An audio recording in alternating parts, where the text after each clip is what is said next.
Salute, salute. Welcome to Knicks Buzz special episode with the one, the only. He needs no introduction. I'm going to bring him in.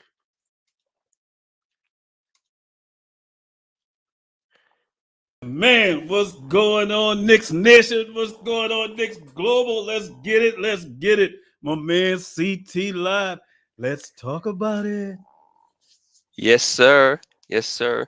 A lot of people are looking forward to hearing your thoughts, Ron. The situation with the Knicks this season, it hasn't gone according to plan, and we're going to talk about it today. But obviously, a lot more news recently, man. That loss against Brooklyn was rock bottom. I've never seen anything like that in my life. Stacked onto a couple of other horrible losses. Um, have you been tuning in and watching these recent games, or did you tune out? Well, hey, I was to the point where with this team, I'm just like, you know what, I'm gonna turn off my league pass. I'm not gonna even pay it no attention. But hey, that's frustration talk. But at the end of the day, man, I'm orange and blue to the bone gristle, and of course, I was tuning in and watching that stuff, man. And it's really sad times in New York, man, right now with this Knicks team, man. We were positioned in a way where this team was ready to take a leap. You know what I mean? Just with the right moves, And I know we're gonna get into it further, man. But yeah, that Brooklyn loss, man, that's right up there with one of the worst losses of the season, in my opinion. And it's probably the worst because that's your rival. That's your rival, and you lost when there was no KD, no Kyrie, no Ben Simmons. This is starting to become a reoccurring theme with this team. Yep, yeah, absolutely. And I guess we rode the highs last season, Ron. But let's be honest. Everyone knows now it was an overachieve. Yeah, it was a fluke. Um, Coming into this season, were you pretty confident with the acquisitions? Were you thinking the Knicks would replicate the same kind of success? What were your expectations? My expectations is I didn't expect us to replicate what we did last year because truth be told, and I've always said this, every season in the NBA it has a mind of its own. Every season is not the same. You might have the two or three top teams in each conference sitting there, but after that, that thing normally is just it's topsy turvy. I mean, and true to form. I mean, look where Cleveland is. Cleveland is doing what we did last year. Hmm. Look where Yep. Atlanta is. You know what I mean? So when you look at the situation, every season has a mind of its own. And even a few years back, you remember Boston was running the thing. Now look at Boston. So I wasn't expecting this thing to be exactly the same. I expected more from this team offensively, but the defense is what really surprised me on how we took such a step back defensively as a team. And even offensively, because you brought Kimba in and you brought Fournier in. These guys are supposed to be to solidify that offense. But like we always know, man, the Garden it's a microwave, man, and everybody can't take it.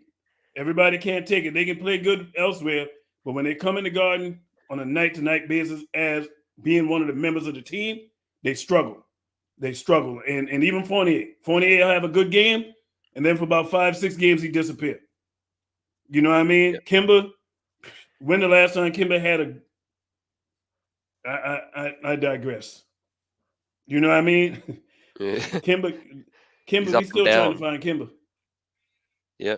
He was coming into the Garden with all smiles at press conference, and I think they hyped that up a bit too much, Ron. Like he was coming off a team, two teams that bought him out, got rid of him, and we was putting him on the Garden floor as some kind of unveiling, some kind of savior. And And I think that was mistake number one. That was mistake number one, and I think that really rubbed Julius Randle the wrong way. I'm the yeah, guy who brought you back to relevance, but here you talking of a guy who wasn't even here last year. I understand he's from the city, but I'm the one who facts, carried this team last year. facts. Yep, and don't worry, 19. We'll get to a few of these. Now that we've got Ron here, Yeah, salute to the we chat. got the play in ready.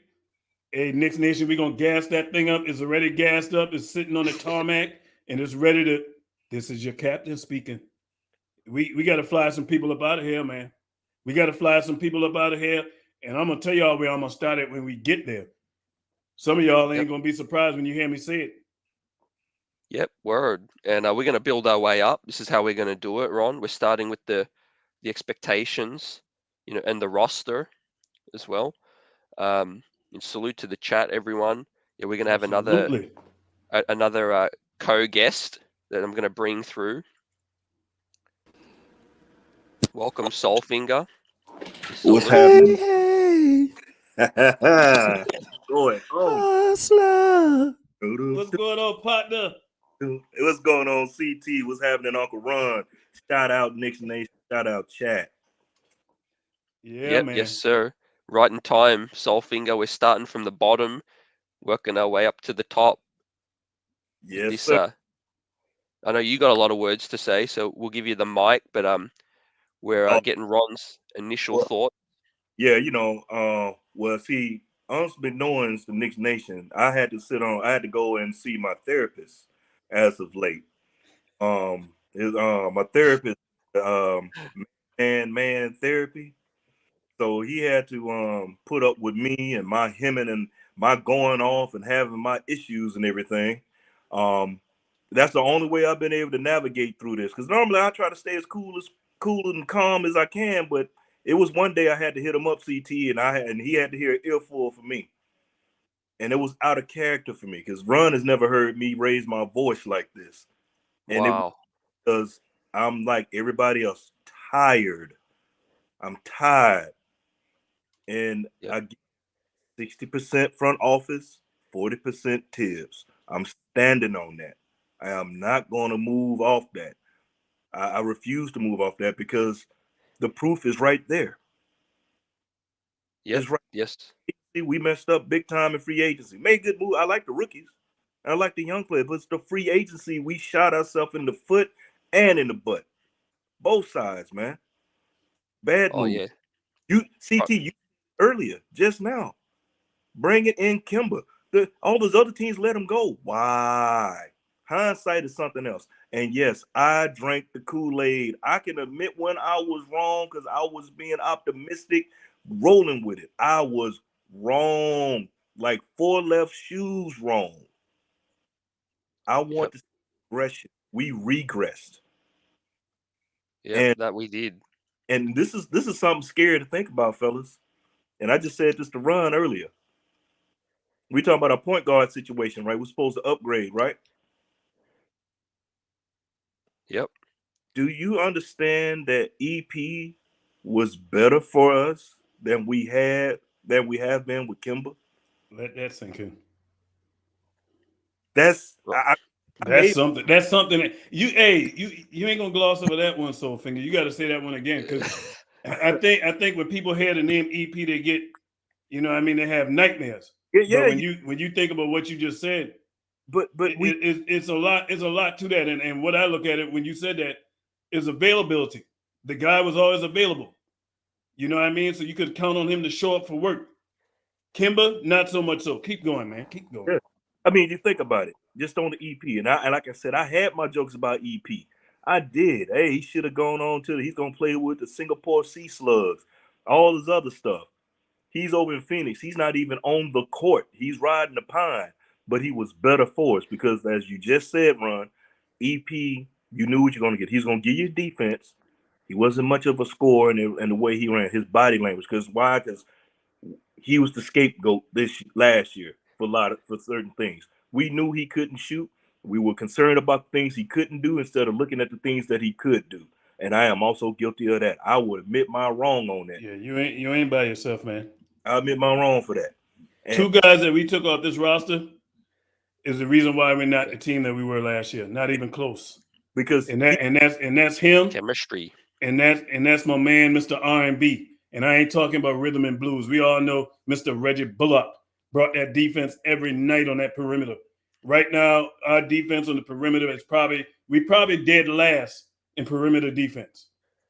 We probably and I haven't even seen the stats, but just anytime I look at Evan Fournier and Kimber Walker in that starting lineup, if I'm the opposing team, my eyes is gonna light up. And offense. Our offense is the worst in the league, just about.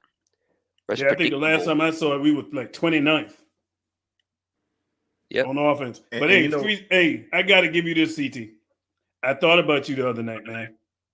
And I said I was going to wait till I get on this show and tell you. Got to give you your props. You called this young man name out a lot last year. yes, you The front did. I office already should have know where been you're going. listening, and and Andrew Codese talking about it in the chat. Josh Giddey, you called his name a lot last year. That guy, Mm. they're gonna. Hey, I'm gonna tell you right now, they're gonna have a controversy on their hand in OKC with him and Shea Gilgeous. They're gonna when that young man Facts. continue to get better, i.e., that free throw line and a Man, consistent jump shot, they're gonna have a problem. They're And gonna have no a also, doubt. problem on their and hand, and also a Down good Trey one to Man. have. Presti. And also they got Trey Man. That's the other thing. Yeah, yeah, Yeah. yeah, Sam yeah. Presti. He knows what he's doing, and that's what we need here. And we'll get to that when we talk about the front Absolutely, office. absolutely, man. But shout out to Josh But Giddey, man. Shout out to him. yeah, You called it. yeah, appreciate that, Ron. And hey, we caught a lot of things, and it's not we didn't value Peyton and Reggie. You know, we flamed out against Atlanta. We thought we need to make some offensive upgrades, but we went too far on the other side. You see, if Oof. you're bringing in if you're drafting Grimes, why re-sign Burks? You know, there was a few too many Mm-hmm. redundancies. Mm-hmm. Exactly. Oh man, you hit the nail on the head because that is the big one because they could have kept Reggie Bullock and you could have had Reggie Bullock coming off the bench and had Grimes starting. Yep. See, Or front vice office versa until Grimes was malpractice. ready to take that starting spot. Which we know Grimes is an upgrade over Reggie Bullock, but what Reggie Bullock would have brought to this team is something that's invaluable. And just like you said, man, my mom used to have a saying, man, so you switch the devil for the witch, and Ooh. that's exactly what they did. Yeah, because you know the beauty of those two other of a Reggie Bullock. Granted, yeah, he could shoot the three. We already know about the defense. He played good defense for us. Granted, you can look at the stat and say he was on the lower level, but some people some were making a issue about his defense and he wasn't all that. But the way what he brought fit with what we were working with. And the beautiful thing about it, what I like, and hindsight is something else, man. He played without the ball. Yeah, that he did. Off the ball. You know, I'll tell you guys what the biggest factor was keeping those dudes. Julius Randle. Mm-hmm. We keep we keep those two dudes. I really believe we have a different Julius Randle. Absolutely, Yeah, because you know absolutely. what, you know what though, CT and Ron, think about it. Think about it like this. You can't tell me Julius isn't looking at the front office like, this is what you gave me to work with. I left money on the table for you to get me help, and this is how you repay me by giving me this. You know, it was like you knew for Christmas. Take yourself back to being a little kid, and one of the baddest bikes ever was a mongoose. Remember, you wanted a mongoose. I'm gonna get a mongoose. I want my mongoose. They come up here and they come back. Your parents came back and got you that big milk truck. The big milk truck with the high handle, with the gorilla handlebars and the banana seat. You like, this is not a mongoose. Yeah, man. I had a Huffy. Yeah, let me get that up.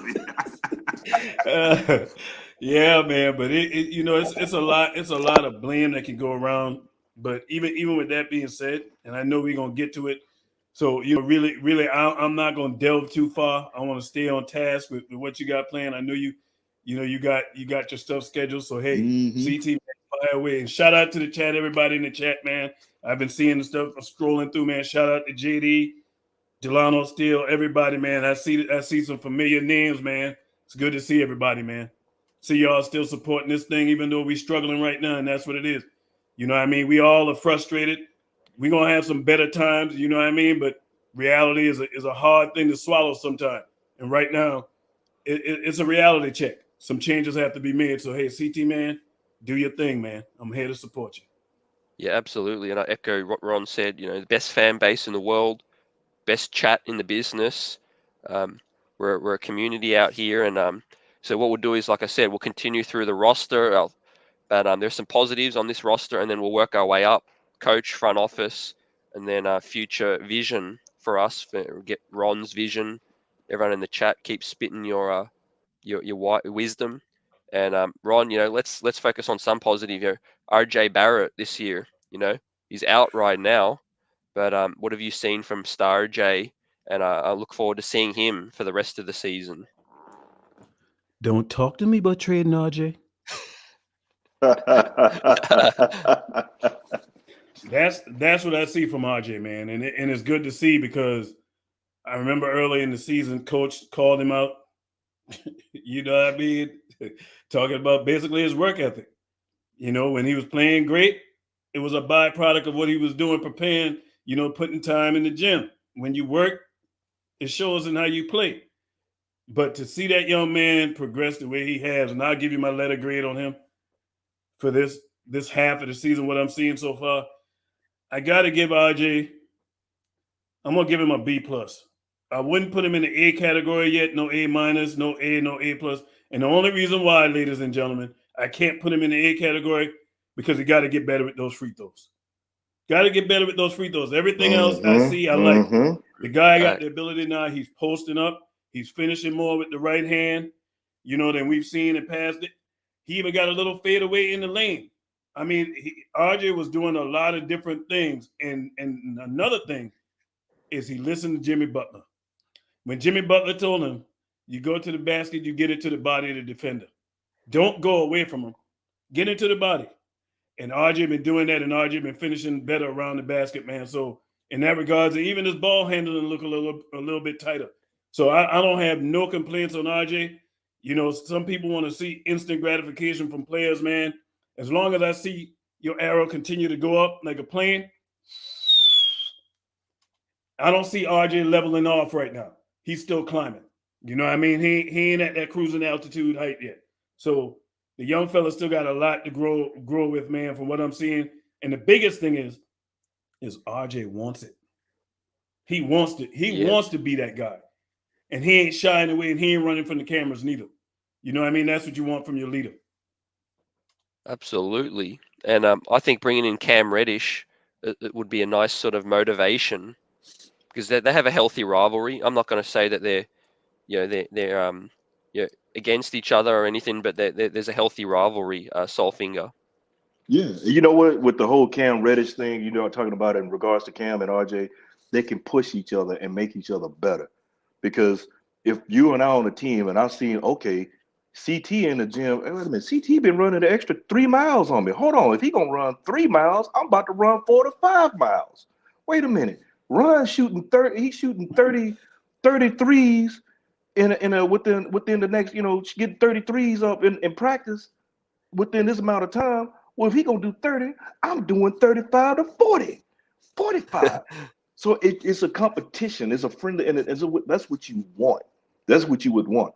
And my grade on RJ, he started off, I was giving him a D- because he started out bad, and then as it came out, turns out RJ was sick early in the season with whatever was going on, and as he got better, you notice once the illness was over and once the whole thing with the Rona thing was done, we got RJ from a better version of RJ than he was last year. I'm giving him a B.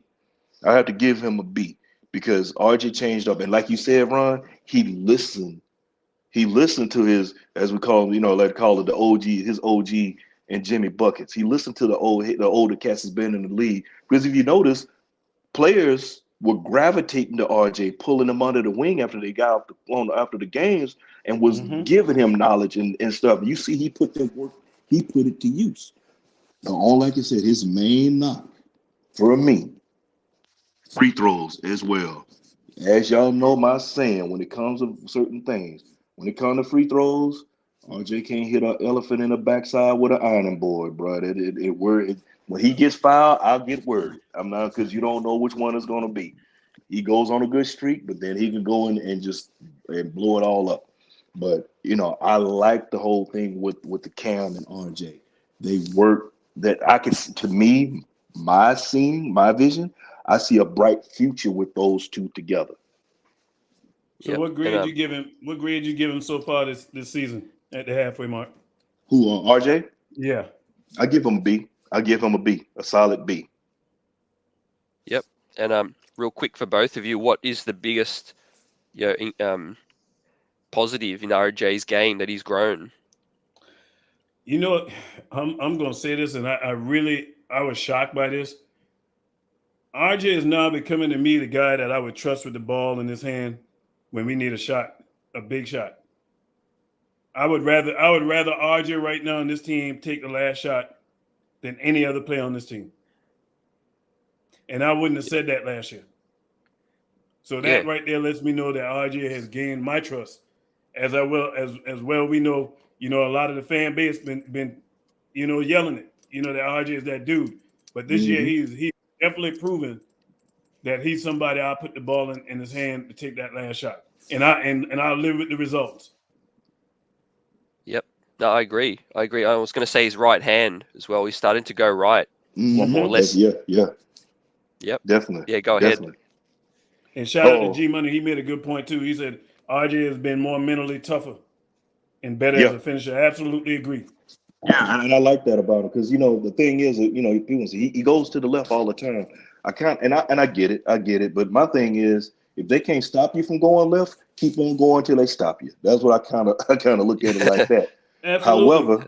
However, don't fix it. Don't fix it. But he's hitting them with the right. Yeah, he's hitting them with the right, and his ball IQ has improved also because you see he's getting players in certain positions. You notice, Mitch has had better games with RJ on the floor because when RJ's got the ball, he's getting Mitch to that position. He's getting it to Mitch. When instead of Mitch having to just get putbacks, he's actually lobbing it to him and getting Mitch involved. You got big men. You need to get them involved. Mm-hmm. You got to get them involved because a big man doing all this work on the rebound, you want to throw him a bone, and RJ does that. So I've been pleased with RJ, as I still call him the Broadway bully.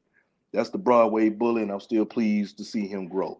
I was highly upset when he got hurt on the ankle. He shouldn't have been in the game. I'm not going to go off him, but that's just my little rant and tangent. He should have been off in that blowout. But I'm pleased to see what we got with RJ, and eventually I see he and Cam as building blocks for this team. Yeah, absolutely. Let's get it. Chat. Appreciate everyone. We're here with the one and only Ron Cleveland, man, the one and only Soulfinger, number 12. And we're going through the roster, then upstairs, and then further upstairs. We're going to fly some people out of here. Yep. Let's talk about Mitchell Robinson. Ron, going to soon to be a free agent, but stepped his game up. Had 4 teams at least trying to pry him away at the trade deadline: Chicago, Detroit, his hometown, reportedly, and Charlotte, where you're at, near where you're at. Yeah, I'm only about 2 hours away, 2.5 hours away from Charlotte. Is he worth spending the money? And what have you seen? CT. Now, see this right here, the fact that you went to Mitch, you're going to make me talk about the front office when I was trying to hold back. But ain't no need to hold back, man. I've been holding back for 3 days. We'll get to that. But I'm going to just stay on task. I'm going to stay on task. Mitchell Robinson, what I've seen in Mitchell Robinson, I've seen growth from Mitchell Robinson, but the growth I've seen is more in his ability to stay pretty much out of foul trouble the last few years, except for the last game, that he played, and it wasn't a good game. He got in foul trouble against, who was it? Was abusing him. But it's rare that you see Mitchell Robinson get abused like that. I was shocked the other night to watch him dribble the ball between his legs. It was Nurkic. Yeah, Nurkic. Yeah, Nurkic abused him. Yeah. Shout out to Soulfinger for that. Mitchell Robinson, he's pretty much been the same guy he's been since we got him. With the exception of what he's doing now, like I said, staying out of foul trouble, and that pretty much started last season. I wish the guy still would take a jump shot every now and then, man. Just to keep the defense honest. I don't care if you make them, but just take it. Just take a jump shot to pull that defender away from the basket for them not to clog the lane up. Because that's the next development for that young fella would be that. And my biggest problem with Mitch and all these players in the NBA, man, technology has gotten better. Go get you some doggone high top sneakers. Oh, Go get some high top sneakers with some lightweight, some light. I know they can make them lighter than what Patrick Ewing and them guys was wearing back in the days. Technology has just gotten it's that much better. BK Knights. But man, get some high top sneakers and string them things up tight. I'm gonna tell you, I remember playing ball, and there were times if I didn't have on high top sneakers, I would have rolled my ankle real bad. And those high top sneakers helped me from rolling them. You know what I mean? I've never understood that was a cardinal sin. You never did that you played basketball with low cut sneakers on. That you was asking for it. Yeah. You don't have no support on your ankles. Yep. So but so far you asked now with the contract situation.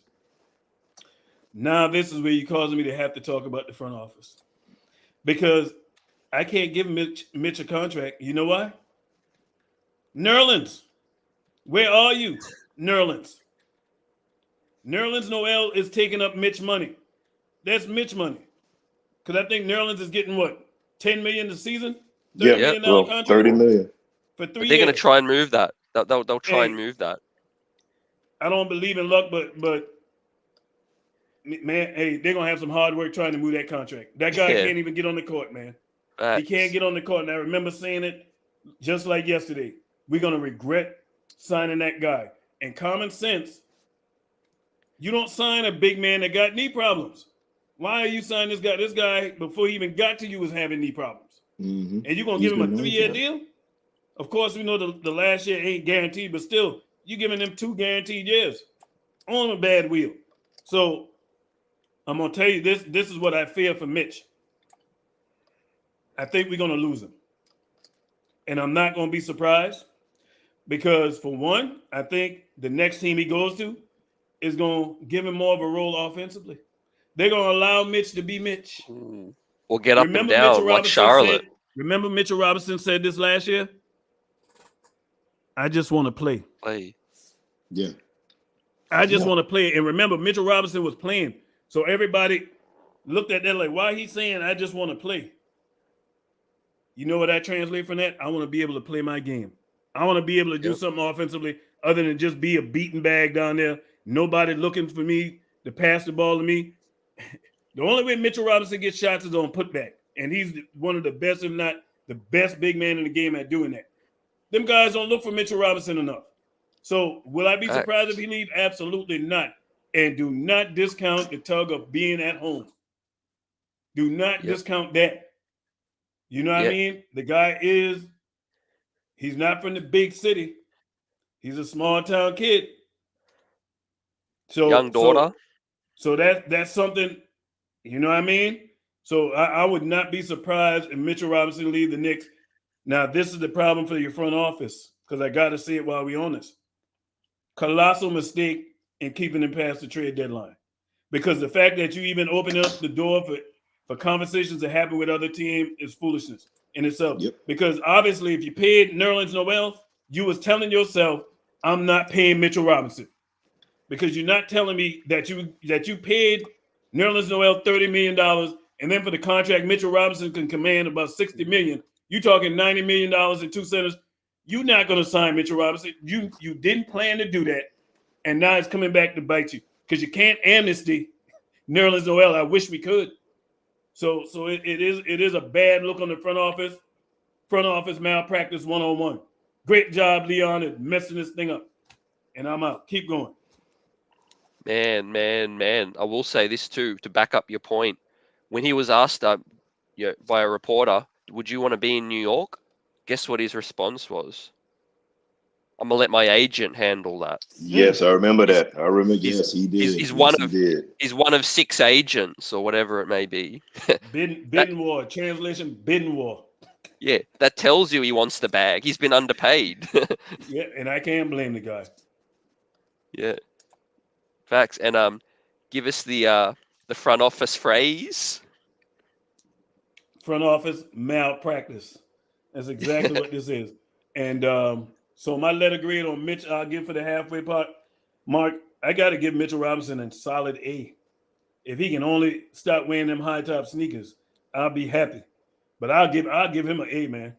Mitchell Robinson gets an Yep. A because that guy, he's the one bright spot other than Quentin Grimes and RJ in that start. Well, Quentin Grimes ain't even in the start lineup, but in that start lineup, Mitchell Robinson and RJ are the bright spots for me this season. And so, Yep. I mean, I got to give the young fella an A, man. Solid A. Solid A. Shout out to Mitchell Robinson, man. Yeah, shout out. Do you think there's any percentage will pay him that money, or a sign and trade? I think sign and trade. I think Most it'd be Sign more of and a sign trade. and trade. I think still trade. I would say 80% sign and trade, 20% chance that we keep him. Yep. Yeah, facts. And I appreciate the chat, everyone, the love. People asking for the link. We're trying to get everyone's thoughts in the chat, but this is a show for Ron. Get his mind, get his thoughts out there on his mind, and keep spitting your knowledge on the chat. And Soulfinger, your thoughts on Mitch? You agree? I agree with you because this is the thing, and this is going to be sickening because I'm having flashbacks of how we let Frank just walk. Now, granted, it's two different things. Frank, we had opportunity to get something for Frank, but yet we didn't do it. The front office let him walk. Remember, the Detroit, they wanted Frank, but yet you held on to him and gave him money, and then you let him walk for nothing when you could have got something, a second round draft pick, something. You gave this money to Nerlens, and quite frankly, I was surprised that we brought Nerlens back because I thought he played himself out of New York. Somebody was going to get him because of the way he played. He stepped in for Mitch, and when Mitch went down last season, and granted he played hurt in the playoffs, but still, and I knew Dallas wanted to extend Nerlens at one time, so I figured they were going to come calling, and I was cool with Nerlens going. I was cool with that because I'm looking at other players that were out there, We gave him that money, and he's probably played maybe a total of maybe 22, maybe 25 games this season. That wasn't a good investment. And now you face the situation where Mitch walking. So it's going to Yep. be a sign and trade, and you're going to have to make it a good deal because you're going to miss out. It's not a good look for the front office what they did. Considering when Mitch has been able to play with the one game of Nurkic, because Nurkic bodied him up. He was in foul trouble and everything else, so it just didn't go. I had to Yep. I'm gonna give him Mitch a B. I'll give him a B for what he done because we've seen what he's been able to do for us. You know what I'm saying? But it's not a good look because we're gonna lose him. We're going to lose him. And granted, he hasn't, I know the knock on him is he hasn't shown anything progressively offensively. He showed us a little crossover in between the leg dribble. That's the most we've seen in his tenure here with the Knicks. But it's not a good look, man. He's more suited to an up and down type team. He'd fit perfectly in New Orleans, Charlotte.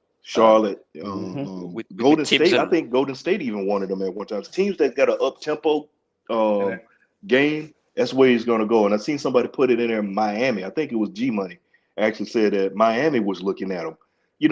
What's going to happen? He's going to wind up going to a contender. Lord forbid if he goes to a Charlotte. That's something you don't want to think about because I knew Charlotte was going. They were in the market for a big man, and they did that. They went after Montrezl Harrell, and Trez is a good pickup for him, good role player. He runs the floor. But to get a Mitchell Robinson with that young crew, and that's another a young team, and that's gonna be a problem. Well, they said Chicago was interested in them too. Yes, see, that makes and what kind of slap in the face is that? They got Vooch, don't they? I see my man in the chat. The one, the only Bahan Selassie. What's going on with your partner? Checking in from Jamaica. Big up, big up. I just had to do that. I saw that AFCT, man. Shout out to Bahan Selassie. Mr. Olsen, where you at, partner?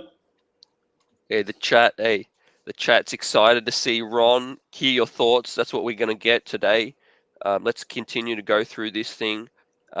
Let's touch on the rookies and the sophomores, Ron. Quentin Grimes, to me, has been, like you said to RJ, Mitch has been the third most positive of the season. I was surprised that the New York Knicks selected 4 players. How we talked about packaging all those picks. They wanted Chris Duarte. Chris Duarte looks like the real deal. So I did a show the other day about the drafting is this team's strength, and we should stick to that. Yeah, I agree. Yeah. The drafting is the strength, but one thing they got to figure out how to do is to keep stuff under wraps, man. Don't don't let it leak out who the Knicks is looking at. Please don't, because everybody in the world know that we got Walt Perrin. You know what I mean, in that front office. So if they had him talking about looking at somebody and they're looking at somebody at the same position, what you think? And if they draft ahead of you, what you think they're gonna do? They're gonna take him, and that's what happened with Chris Duarte. Chris Duarte's name wasn't being hot like that until the Knicks started talking about him, and then you saw his draft stock started rising, and they're saying he's not gonna be around when the Knicks get him. Oh, exactly, because everybody done heard what Perrin, the reports on the guy on how the Knicks felt about him. I wish that's something they can fix. You know what I mean? Stop them leaks, man, when it comes to who they looking at in the draft. Just stop that. That was a good point, bro. I understand That's the a real top good 3, point. top 5 in that lottery pick. You can, you know what I mean? That stuff leaks, but man, when you looking at players that's further down in the draft pool that you're looking at, man, just keep that thing in house, man. Just figure out a way. But to your point, man, Quentin Grimes. What I see in Quentin Grimes, I see a young Klay Thompson. That's all I see when I look at his game. A young Klay Thompson. That guy plays the game the right way. He's not going to cheat. Yeah, I watch him fight through the screens. He ain't constantly trying to go under the screen and get burnt. He is somebody I can count on night in and night out. And even like the other night, he didn't have a good shooting game, but his defense was impressive. And even going back to that game against Cleveland, I'll always remember that game, what he did to Darius Garland. He shut Darius Garland down in that game. That guy got the potential to be a two-way player, man, in this league. But right now, he's definitely looking like a two-way player. But he got an opportunity to be elite. He got an opportunity to be very special. Yep, Solfinger, Quentin Grimes. Oh, What's Quentin his Grimes. ceiling? Oh, his ceiling. And I give him an A, by the way, thus far for what he's doing. Quentin Grimes. That's a player I wanted us to draft, so I was happy we got one player that he was one of my like. Quentin Grimes. I'm not going to even put a cap on his ceiling because I do call him Clay Houston or Allen Thompson, whichever we want, or Quentin Thompson or Quentin Allen, whatever you want to do. You want to call him. I love his defense, love his tenacity. I love, you can love his offense as well. But the young man has that gritty toughness that we need. He's not that alpha, that rah guy, but that toughness.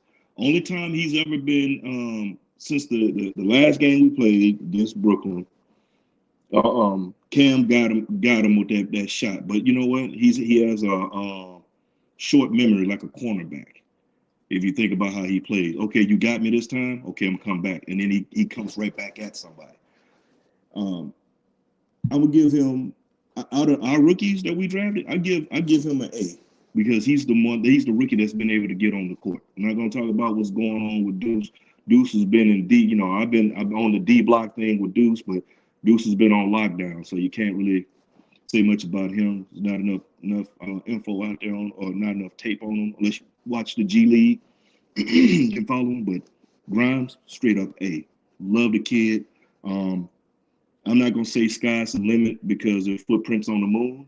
I'm not gonna say he's gonna be a superstar, but he could be a all-star, borderline star.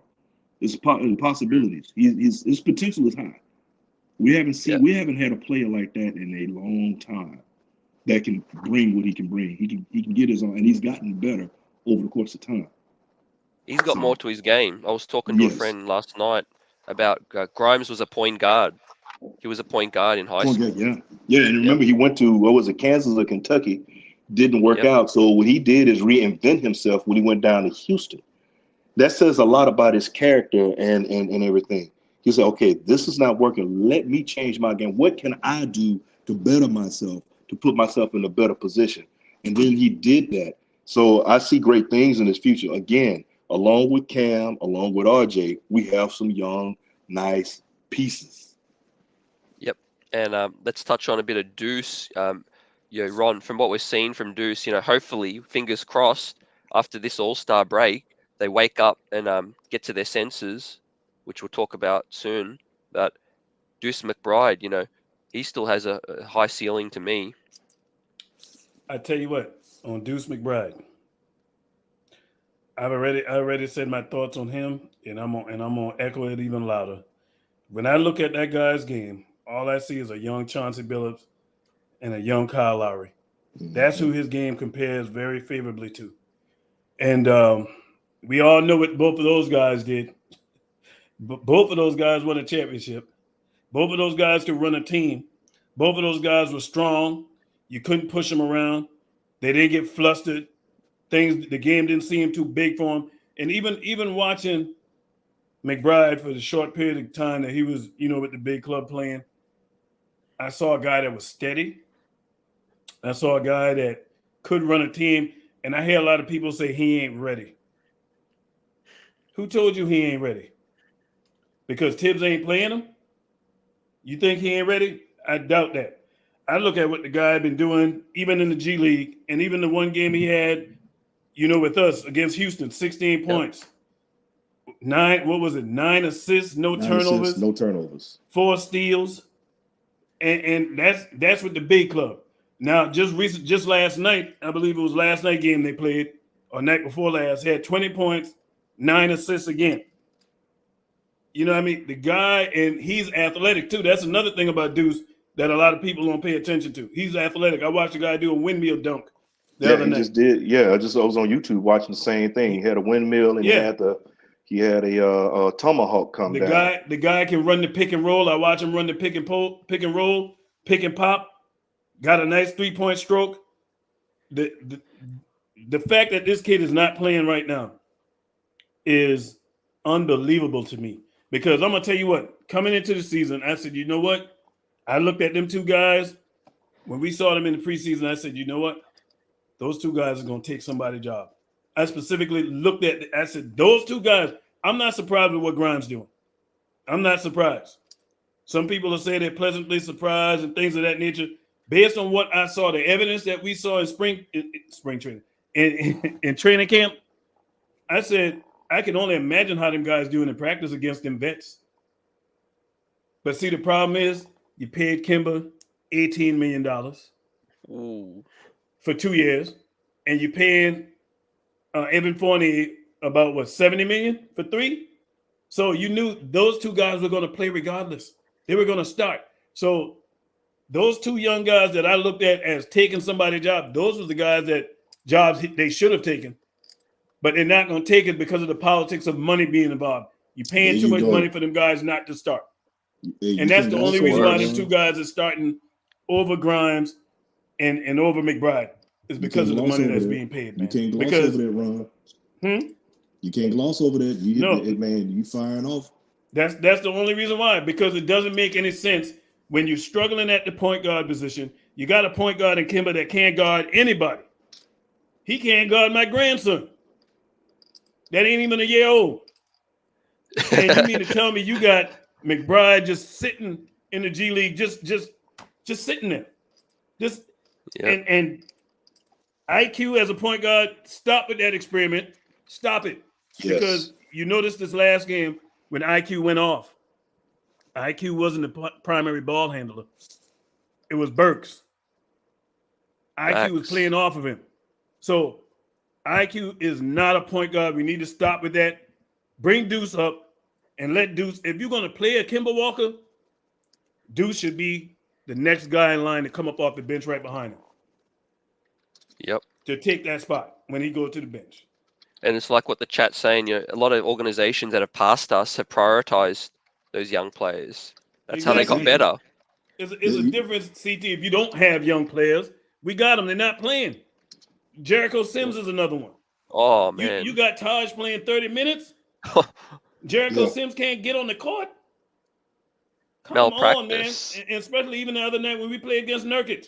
Nurkic was abusing Taj. And he tried that with Jericho. He couldn't bully Jericho. That's why Worldwide Wesley has been talking to Dolan and will Oh yeah, I can't wait to get to that. I we'll got get to that. my points You on know, that. But yeah, that's my thought, man, on them young fellas, man. I'm happy with what I'm seeing. Both let's those not let. guys, I'm gonna tell you, both those guys, Grimes and McBride, have the ability to be two-way players. Definitely. And that's something I can't say about the Knicks draft picks. The last time we had a player that could play two-way that we drafted was Iman Shumpert. Yeah. Let that sink in.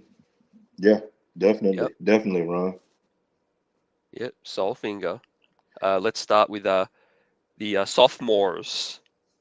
Okay. Obi Toppin, Emmanuel Quickly. You know, it hits me that they're entering their third season. So you know how their rookie contract is. You know, Quickly's been getting reps, but Toppin not as much. We're going to have to make a financial decision pretty soon on these players, which scares me. And Yeah. could be more drafted assets that we end up losing. Yeah. Definitely. Before I get into anything, hey everybody, look, let's get them likes up. Hit them likes. We got too many people watching and not enough likes. Get the thumbs up. You know, first of all, we've been asking for the man, the myth, the legend, man, Mr. Ron Cleveland come back, and here he is. And he made his appearance on CT's show. No, he made it. Not, you know, he came back. He's been in and stuff and said some stuff, but to actually be in a panel where you got Ron. So let's get them likes up, people. Let's get them likes up. Now, far as the sophomores, IQ's been a disappointment. He's been a big disappointment this year. I blame, and this is me, the way I feel, and kind of looking at it. I blame Tibbs for the point guard experiment. Stop it. Stop it. IQ is better. Now, when Derrick Rose went down, that hurt IQ as well, because Derrick Rose was able to guide and get him around. I would rather see IQ in that position as a gunner, what he's good at, scoring. The Benny microwave role, the Super Cooper come in and score, get you those buckets, that type of role. You know, when we down, you be like, hey, IQ, I need a bucket, because he's too busy trying to figure out when to shoot, when to pass. His defense now, one thing I will say, his defense has vastly improved from what it was the season before. But a lot of that, I think having Grimes and Deuce on the team helped him with his defense. But everything else is just falling apart, man, because I think Thibodeau's not putting him in a position to succeed. Your coach the coach can help, can make you or break you. And in this situation, I think he's breaking them.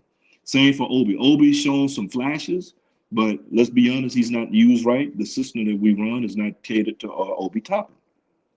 Obi would be better on another team. I'm just gonna be honest with you. And I like Obi. But as you were saying, and I have to give Obi, as he stands right now, a C.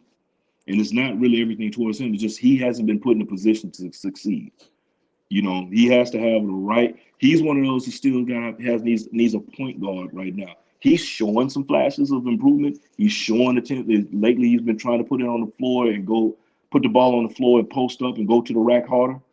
But we know we got a team like Charlotte, a team like Phoenix, a team like Golden State, you know, or a team like the Grizzlies. You know what they got in common?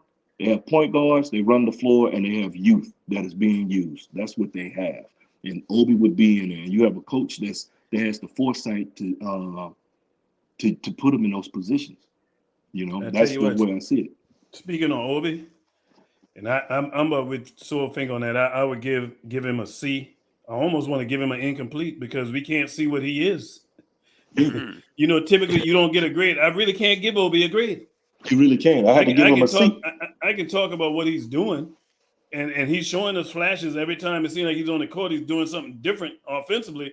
But to Soulfinger's point, man, the guy needs a point guard. And I'm telling y'all right now that the perfect players for him would be Minnesota. Oh, who you talking about? Obi in Minnesota with Edwards and D'Lo and Man and Big Cat. Yeah, but see, this is the thing, because and then CT, you brought up the thing about because soon we're gonna have to sign them, and we squandered our money. Well, you know, right now those contracts we signed like over the summer, Alex Burks and Nerlens Noel, their money is gonna be their money, those contracts would be rather tradable because those more or less expiring contracts. But they probably won't be able to move them over the summer, maybe close towards the next trade deadline when you can be able to move them, because you're going to have to make moves to get to hold on to them. Because what's going to happen is if you lose, because this is what you're facing. Mitch It's about can walk out asset of the door. management. Yeah, That's what we asset got management. Brock Yeah, Aller in here. you have to find out what Obi is, or you're gonna risk losing Obi for nothing. And my biggest fear with Obi, because I'm gonna tell y'all like right now, Obi is gonna have a future in the NBA with or without the New York Knicks. He is not a bust. He's being utilized improperly. The guy is not a bust. And I tell you right now, Obi easily could average a double-double in this league. Easy. Off athleticism alone, he could average a double-double. But we're not using the guy. And the thing is as long as Julius Randle is here, this is going to be a problem because he's playing Obi's position. The plan when they first drafted that kid to get was the trade Julius. They should have done it and played Obi from the get-go. We would have been seeing a whole lot better Obi right now because in the limited time that the guy plays, we see flashes. The guy has even gotten better defensively. Yep. You know what I mean? Facts. Is he going to be a world beat on that end? Maybe not. But I tell you one thing I take over him other than Julius Randle, that guy tries on defense and tries real hard. Julius Randle to take players off. Oh, you know what I mean? And so you won't get that with an Obi. You won't get that with a young team. And that's what the Knicks need to pivot to, man. Get these veterans out here. When you call Alex Burks' name, I forgot about Alex Burks. He's stealing money too. Him, Nerlens Noel, Kemba Walker, and Evan Fournier. Evan Fournier have one good game, like I said, every 5 or 6 games. He's stealing money too. Can't guard anybody laterally. All you got to do is go side to side on Evan Fournier, and you're gonna leave. Top to bottom, there's people stealing money. To the basket, and he's falling asleep on defense. See, the thing about it, you said something on that Ron regarding Burks, and I on your show, I was one of those. I like AB. I was one of those talking about AB, but he hasn't been nowhere near. He's not sniffing none of what he was playing. A lot of it is he's again being put in the position to fail. Because Ron, you came on before on some shows and told us if we got to depend on Alex Burks at the point guard, you're done. Yeah, our season is over. Yeah, our season's done. He can run some point for a little bit to spell somebody, but to depend on him for a whole season, come on, man, what you want? Dope or dog food? That's my thing on that, man. It makes no sense. But it's not a good look. It's not a good look at all. Let me ask both of you, who last passed their rookie contract? Either one of them, neither of them, both of them? Because after next season, that's their 4th year. You mean so, like I Obi said, and RJ? Obi and Quickly. Obi and Quickly? I think both of them might be gone. Yeah. Unfortunately, I think both of them might be out of here. And I preface my statement with as long as Leon Rose is here, because I don't know what that guy is thinking. I'm gonna save my ire for him a little bit later. But to answer that question, I wouldn't be surprised if either one get up out of here. I don't have no confidence right now. Go sorry, Ron. Go ahead. You good? You good? In regards to IQ and Obi, it depends on if Tibbs is still here.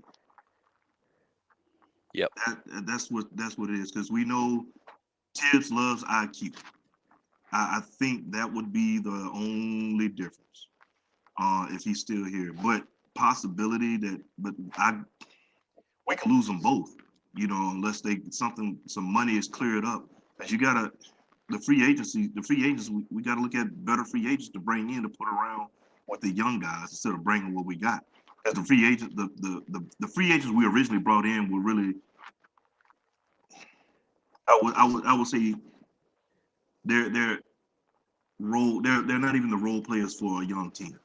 They would be better on a more veteran centric team, more of a contender team.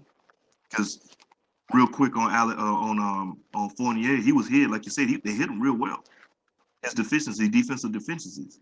We've seen what he did to us when he was in Orlando, but in Boston, with the two superstars they got, he didn't really have to do much. Yeah, and one thing I will say is that for the argument why they're not playing as many minutes, there's people saying Tibbs is worried about them looking exposed. You see, what do you think to that, Ron? If you're playing more of these minutes, a lot of people. So we talking about Tibbs now? We can start talking about Tibbs. Okay. Yep. So Tibbs worrying about players being exposed, right? I'm looking for something that was sent to me by my man. Shout out to JD Sports Talk. This right here is the reason why you have to move on from Tibbs.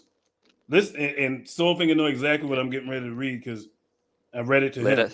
Let us have it. This is what our coach said, and I quote. This when he called that timeout, that bogus timeout when we ain't had no more no challenges. Tom Thibodeau said he called the timeout with 39 seconds left because I lost my train of thought. Thought they could challenge again. That was my fault, he said. I screwed that up. Your job as a coach is to be aware. So that was the first thing. Now listen to this. This is another thing. Oh my goodness. This is why he has to go.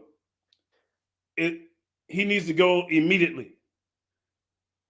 This is Tom Thibodeau, and I quote, ladies and gentlemen, I don't buy into the potential thing and all that. You get what you earn in this league. Y'all want me to read that one again?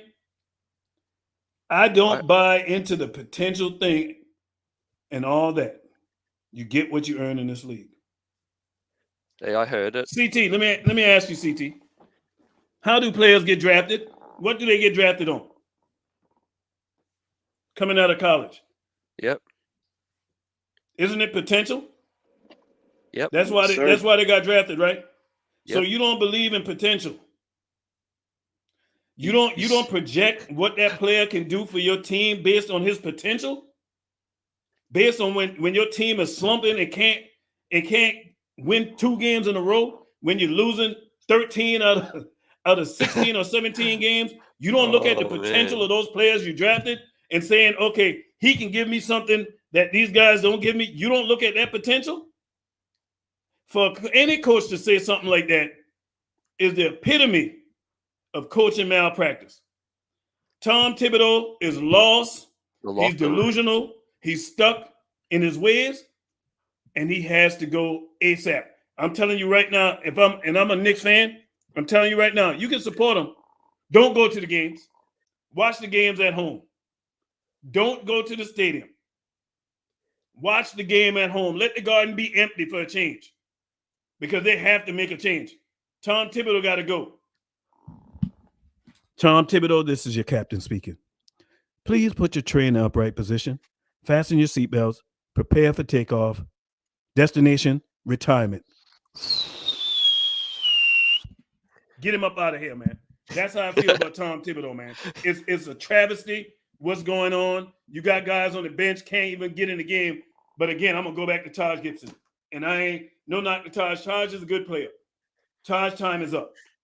Getting 30 minutes. You got 2 Sims guys on this team, one in the G League, and the Sims that we got on the bench ain't getting no time. Man, you can't make this up, man. Tom Thibodeau grade for me is an F-, and that ain't even possible. But it's possible today. F- for Tom Thibodeau.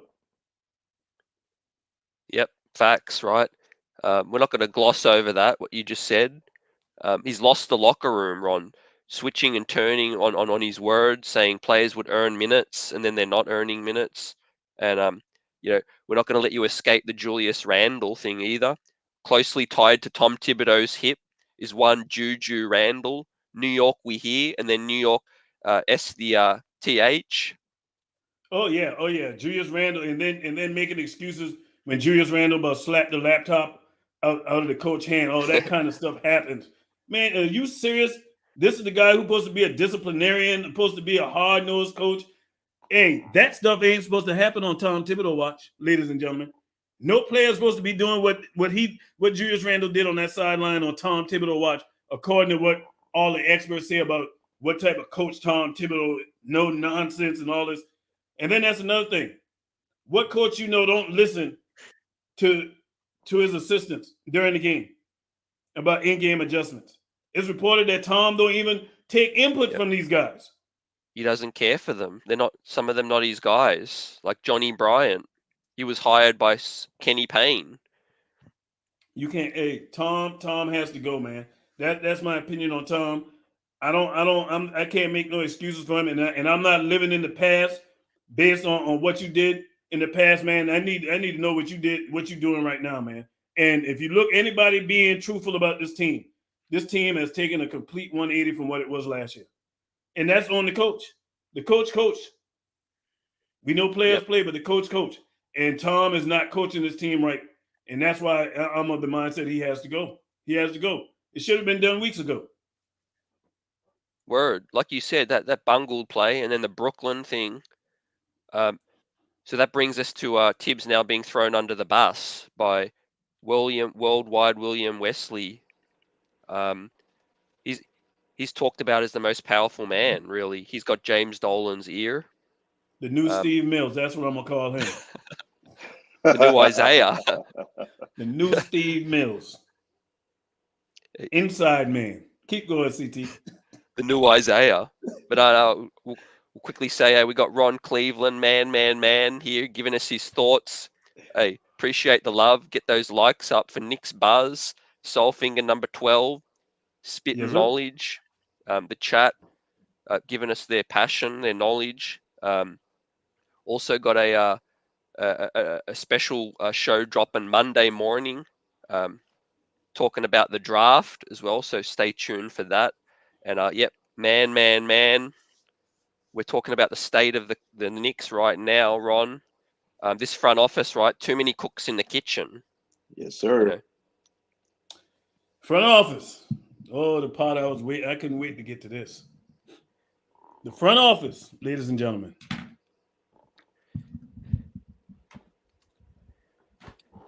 This is your captain speaking. Leon Rose, William Wesley, Scott Perry, please put your tray in the upright position. Fasten your seatbelts. Prepare for takeoff. Parts unknown. Your time here is no longer needed. That front office has to go. And this is the reason why. I sat and I thought about this thing. The reason why you have to move on from this front office and the coach, it has to be a tandem deal. You have to be resolute because you brought both of these situations in, right? You brought in the coach. Tell me this, CT. We know the way teams are built is through the draft, through trades and free agency. Tell me in free agency what player wants to come play for Tom Thibodeau. Derrick Rose. Exactly. Guys past their prime. Guys who've had a past experience. These young guys ain't coming to play for Tom. And matter of fact, shout out to Jay Will from ESPN. He said something today when I was listening to him. You know how many minutes Tom Thibodeau has played Julius Randle more than any other starter in this league? Over 300 minutes. Oh. Which when he was talking about it, he said equated to like 5 hours more than any other player. Who's going to come play for that? So that's another reason why Tom has to get up out of here. He runs players in the ground. Now that front office. Leon Rose. Man. Same old story. And had an opportunity to get DeMar DeRozan. You didn't get DeMar DeRozan, a guy who's an ex-All-Star, and I believe he's like a 4-time ex-All-Star. The only reason why the guy never made it to the finals is because of that bad man that was in the East all those years, LeBron James. Had LeBron James not been in the East, Toronto would have got to the championship more than once with him and Kyle Lowry when they were running that thing.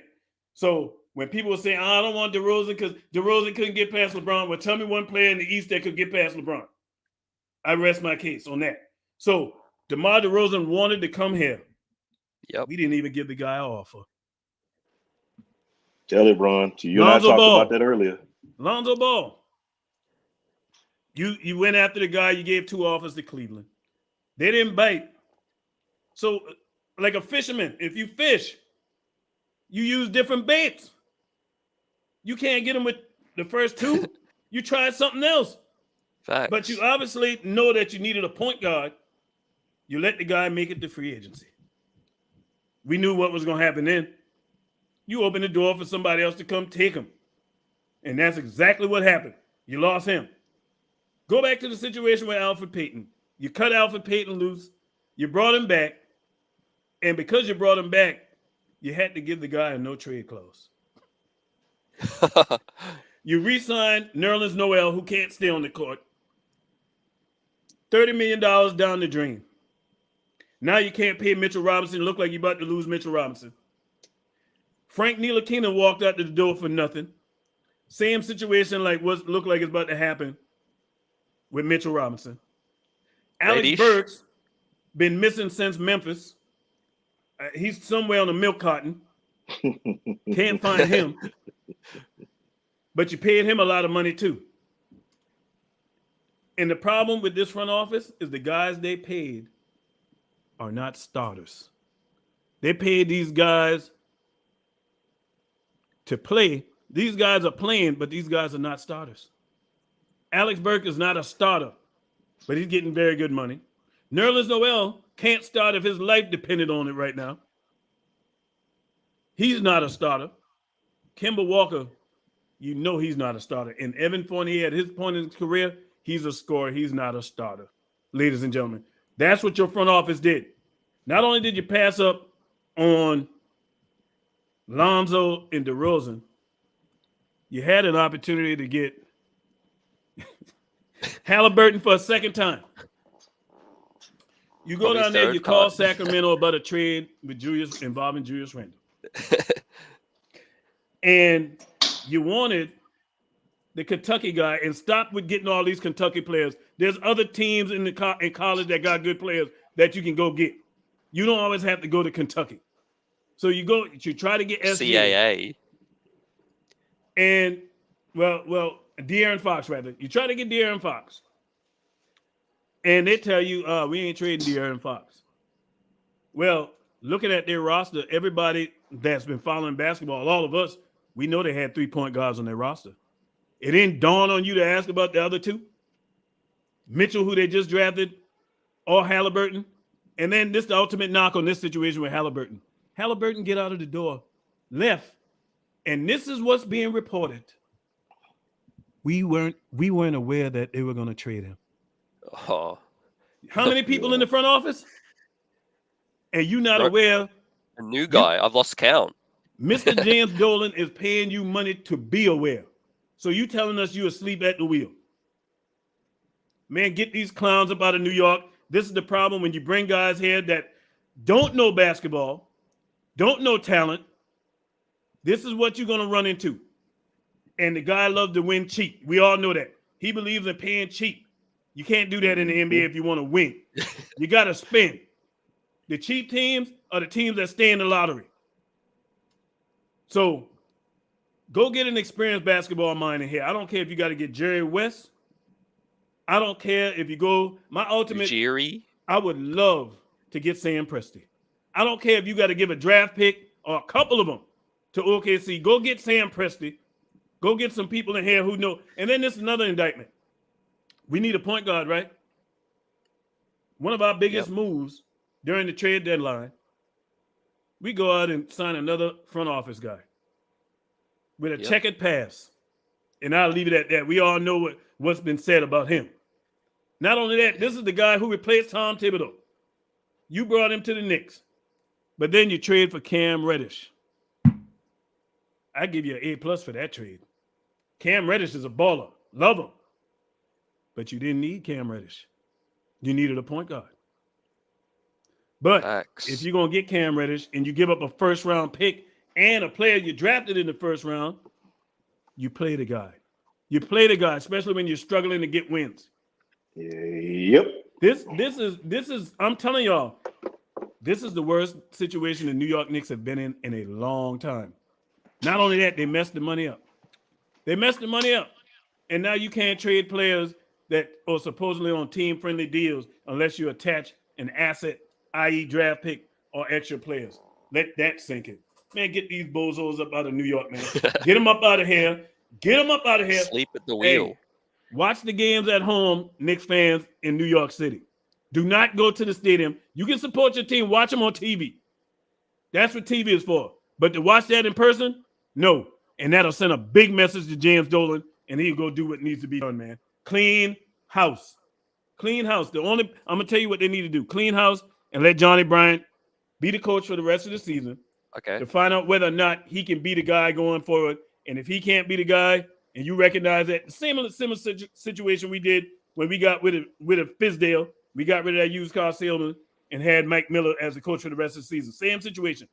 Let Johnny Bryant be the coach for the rest of the season. See what you got in him. And if not, go get you a coach that can develop young guys, i.e. Atkinson, Mark Jackson, or somebody that got a mind for this new age of basketball, and not somebody that's stuck in 1990s, early 2000s, and Tom Thibodeau. And that's my point on it. Yep. Man. You heard it. Man, I agree with everything you just said. The front office, they're stealing money, sleep at the wheel, the current situation, right? Not knowing, and let's not, leave out Scott Perry. He's part of this, right? He's not even really, he's not really part of their clique. I don't know, it's a front office that's divided. That's why we're seeing different moves. DeRozan not being looked into. Dude's not high on Lonzo Ball. Some other situations. James Dolan, right, needs to step in, right? Who would have thought, right, ladies and gents? Who would have thought most people would want James Dolan to step in now? Let that sink in. Yeah, and he's been very quiet. And I give him a lot of credit. He's been very quiet behind the scenes, not saying anything. Yeah, that's insane when you think about it, that you want James Dolan. Because before you wanted him to stay away, now you want him to come back. You want to, hey, put the guitar down, James, and come in here and see what's going on. You got some folks that want it. It's just wild to see where we were last year to see where we are this year. And it all flipped. It just flipped in free agency. And I'm trying to buy in. I tried to be as positive as possible. I really, really did. I tried, but so much so that I actually talked myself into some things. Thibodeau said we need more shooting. So, and it was rumor out there last season that they wanted to get Fournier because he was talking about trading for him. So I can see why you went for Fournier over DeRozan, whatever, because DeRozan is a mid-range shooter. But who's the better all-around player? DeRozan, of course. You're looking at Fournier for the threes. DeRozan wasn't known for that, but he's a scorer. You need a bucket, he can go get it. But we didn't go after him. And then wasn't it you, hey, Ron, you just told me that earlier, that DeRozan brought it up that the front office didn't even make an attempt to talk to him, correct? Didn't even make an attempt. And you know what even sad about that whole thing? I'm going to kick it right back to you. Don't you know the guy that they're so enamored with and crazy about and been holding capital since last season, hoping the guy want to get out of Portland, is well reported. The guy said if the Knicks would have got DeRozan, he would have come. Let that sink in. Front office don't know what they're doing, man. They don't know what they're doing. Yep. They're part of the agent world. And this is the last thing I'm going to say about Leon Rose, too. When you're a leader, when you're a leader, you don't lead from the back. You lead from the front. A leader should never have to question whether or not you have a leader on your team. When a guy does not speak, the most storied franchise in sports, probably one of them, definitely the most valuable NBA team.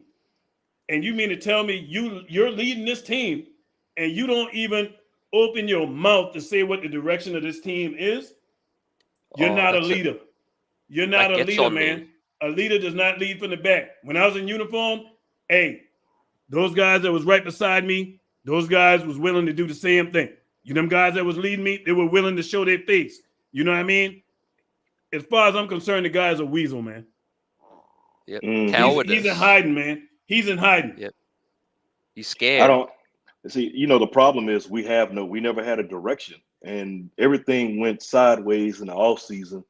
With, like I said, the acquisitions we brought in, man, it was just wild. You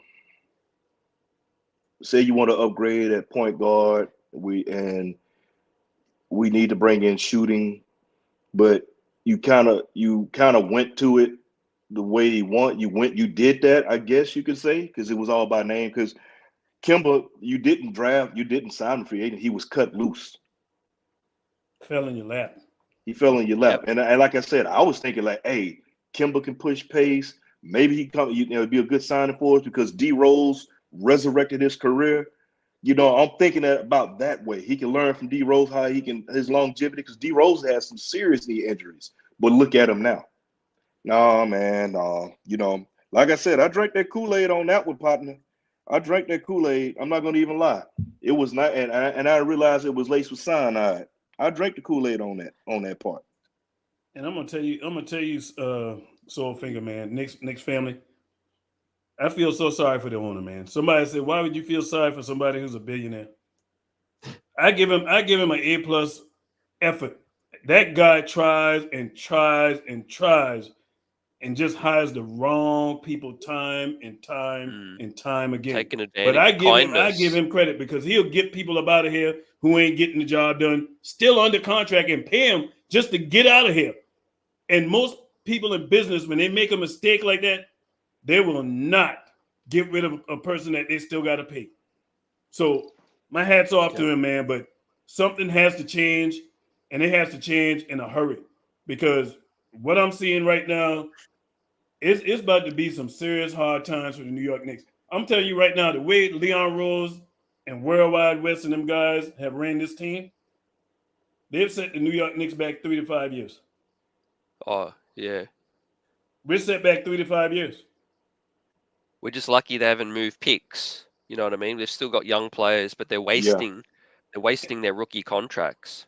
And more malpractice. You need a point guard, but you're looking at the trade deadline and getting CJ McCollum, another often injured person, always on sick call. You're looking at Harrison Barnes, and you're looking at Karis LeVert. Why are you bringing more wings to this team? And you just traded for Cam Reddish. If this ain't showing, if this is not showing James Dolan that these guys he hired is not the guys for the job, something is wrong. The best thing in that front office is Walt Perrin. Yep. The drafting. That's the best thing. I said. That's it. Everything else, the ability to make trades, free agency, zero. Those guys are zero. And this is another thing, man, when you look at this situation, man. This is another thing. So I'm supposed to believe that Tom Thibodeau is the guy for this team. When I look at Tom Thibodeau track record, if I'm Leon Rose, I'm looking at this man's track record.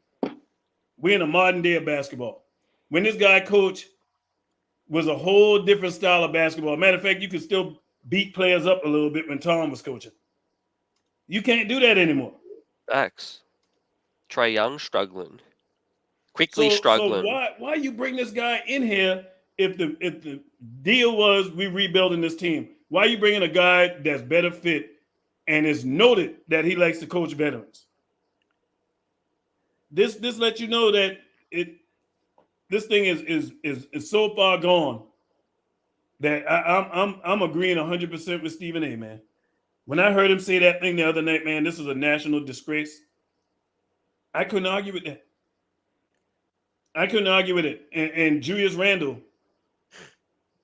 I'm not impressed with what Julius Randle is doing right now, because this is the kind of effort we should have had from him from the word go. From the word go. You doing the thumbs down and you talking trash and you taking your stuff off Instagram or whatever it was. But now you want to call yourself being a team player. You didn't want to even pick your own player up, Obi, when he on the ground. You know what I mean? But I'm going to tell you this.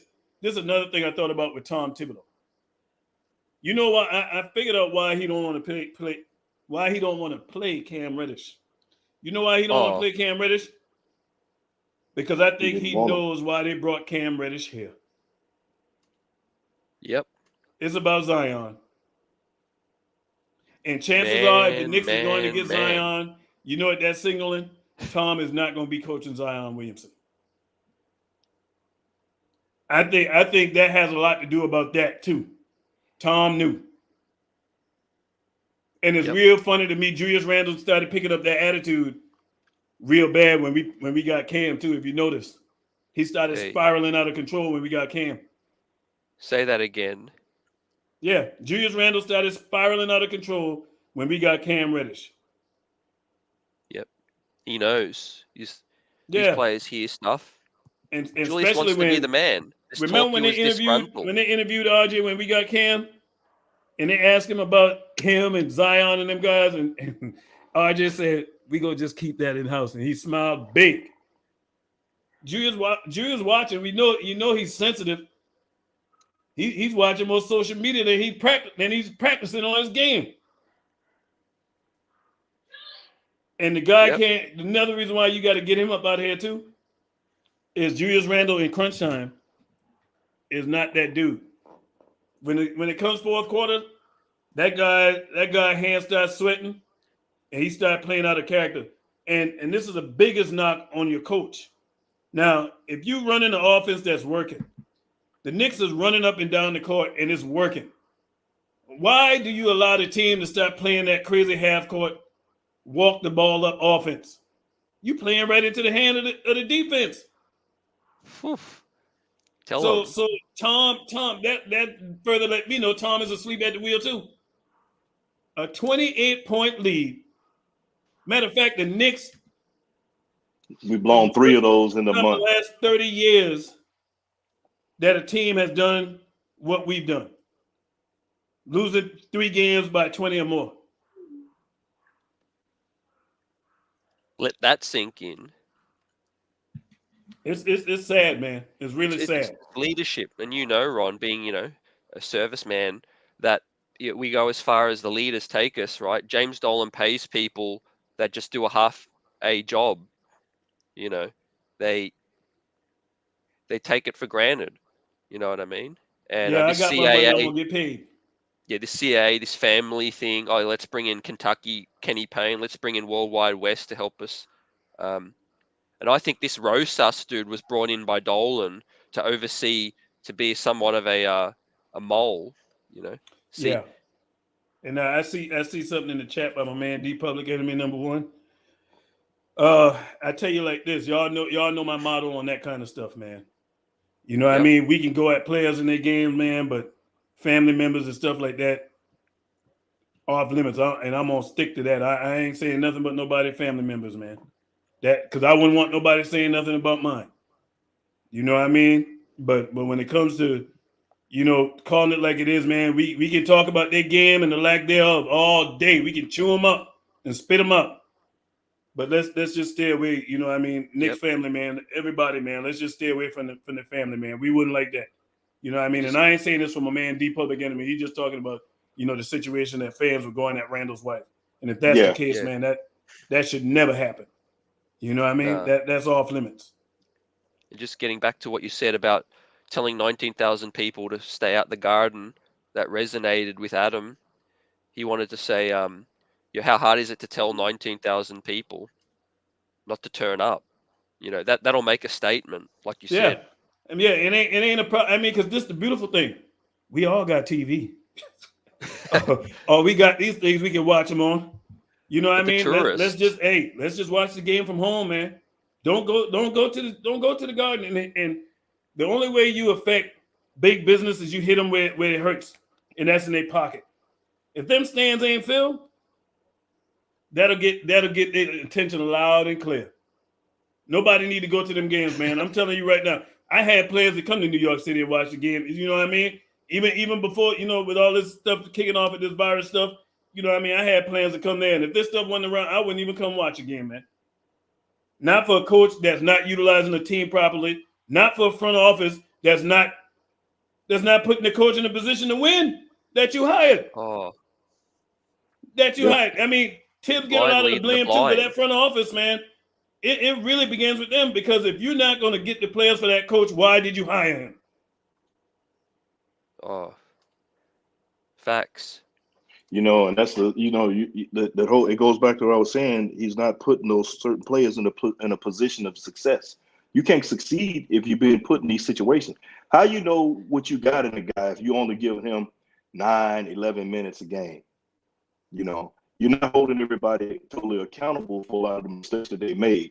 I think about, you hear some saying Deuce isn't ready, but the last time Deuce was in, I think was against Indiana. He made, I don't know what he missed an assignment, and you hadn't seen him since. But he goes to the G League, and they say, well, the G League talent isn't this, the G League talent isn't that. Yet you hear we don't use the G League to build up our guys. Which one is it? Which one is it? I'm all for wanting to see the young cat play. I like Deuce, and I like Grimes. I like both of them. I was happy to get both. One thing I will say, the front office can draft. Yeah. On the absolutely. lower end, this front 100%. office has been good at drafting.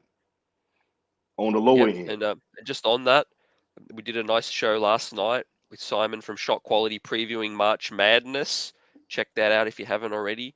We have another surprise guest dropping Monday noon, an episode talking about the upcoming draft as well. So yeah, keep it on lock. And go ahead. No, Yep. okay, yeah. I'm just saying. But when it comes to free agency, man, oh my God. That's all I can say about that.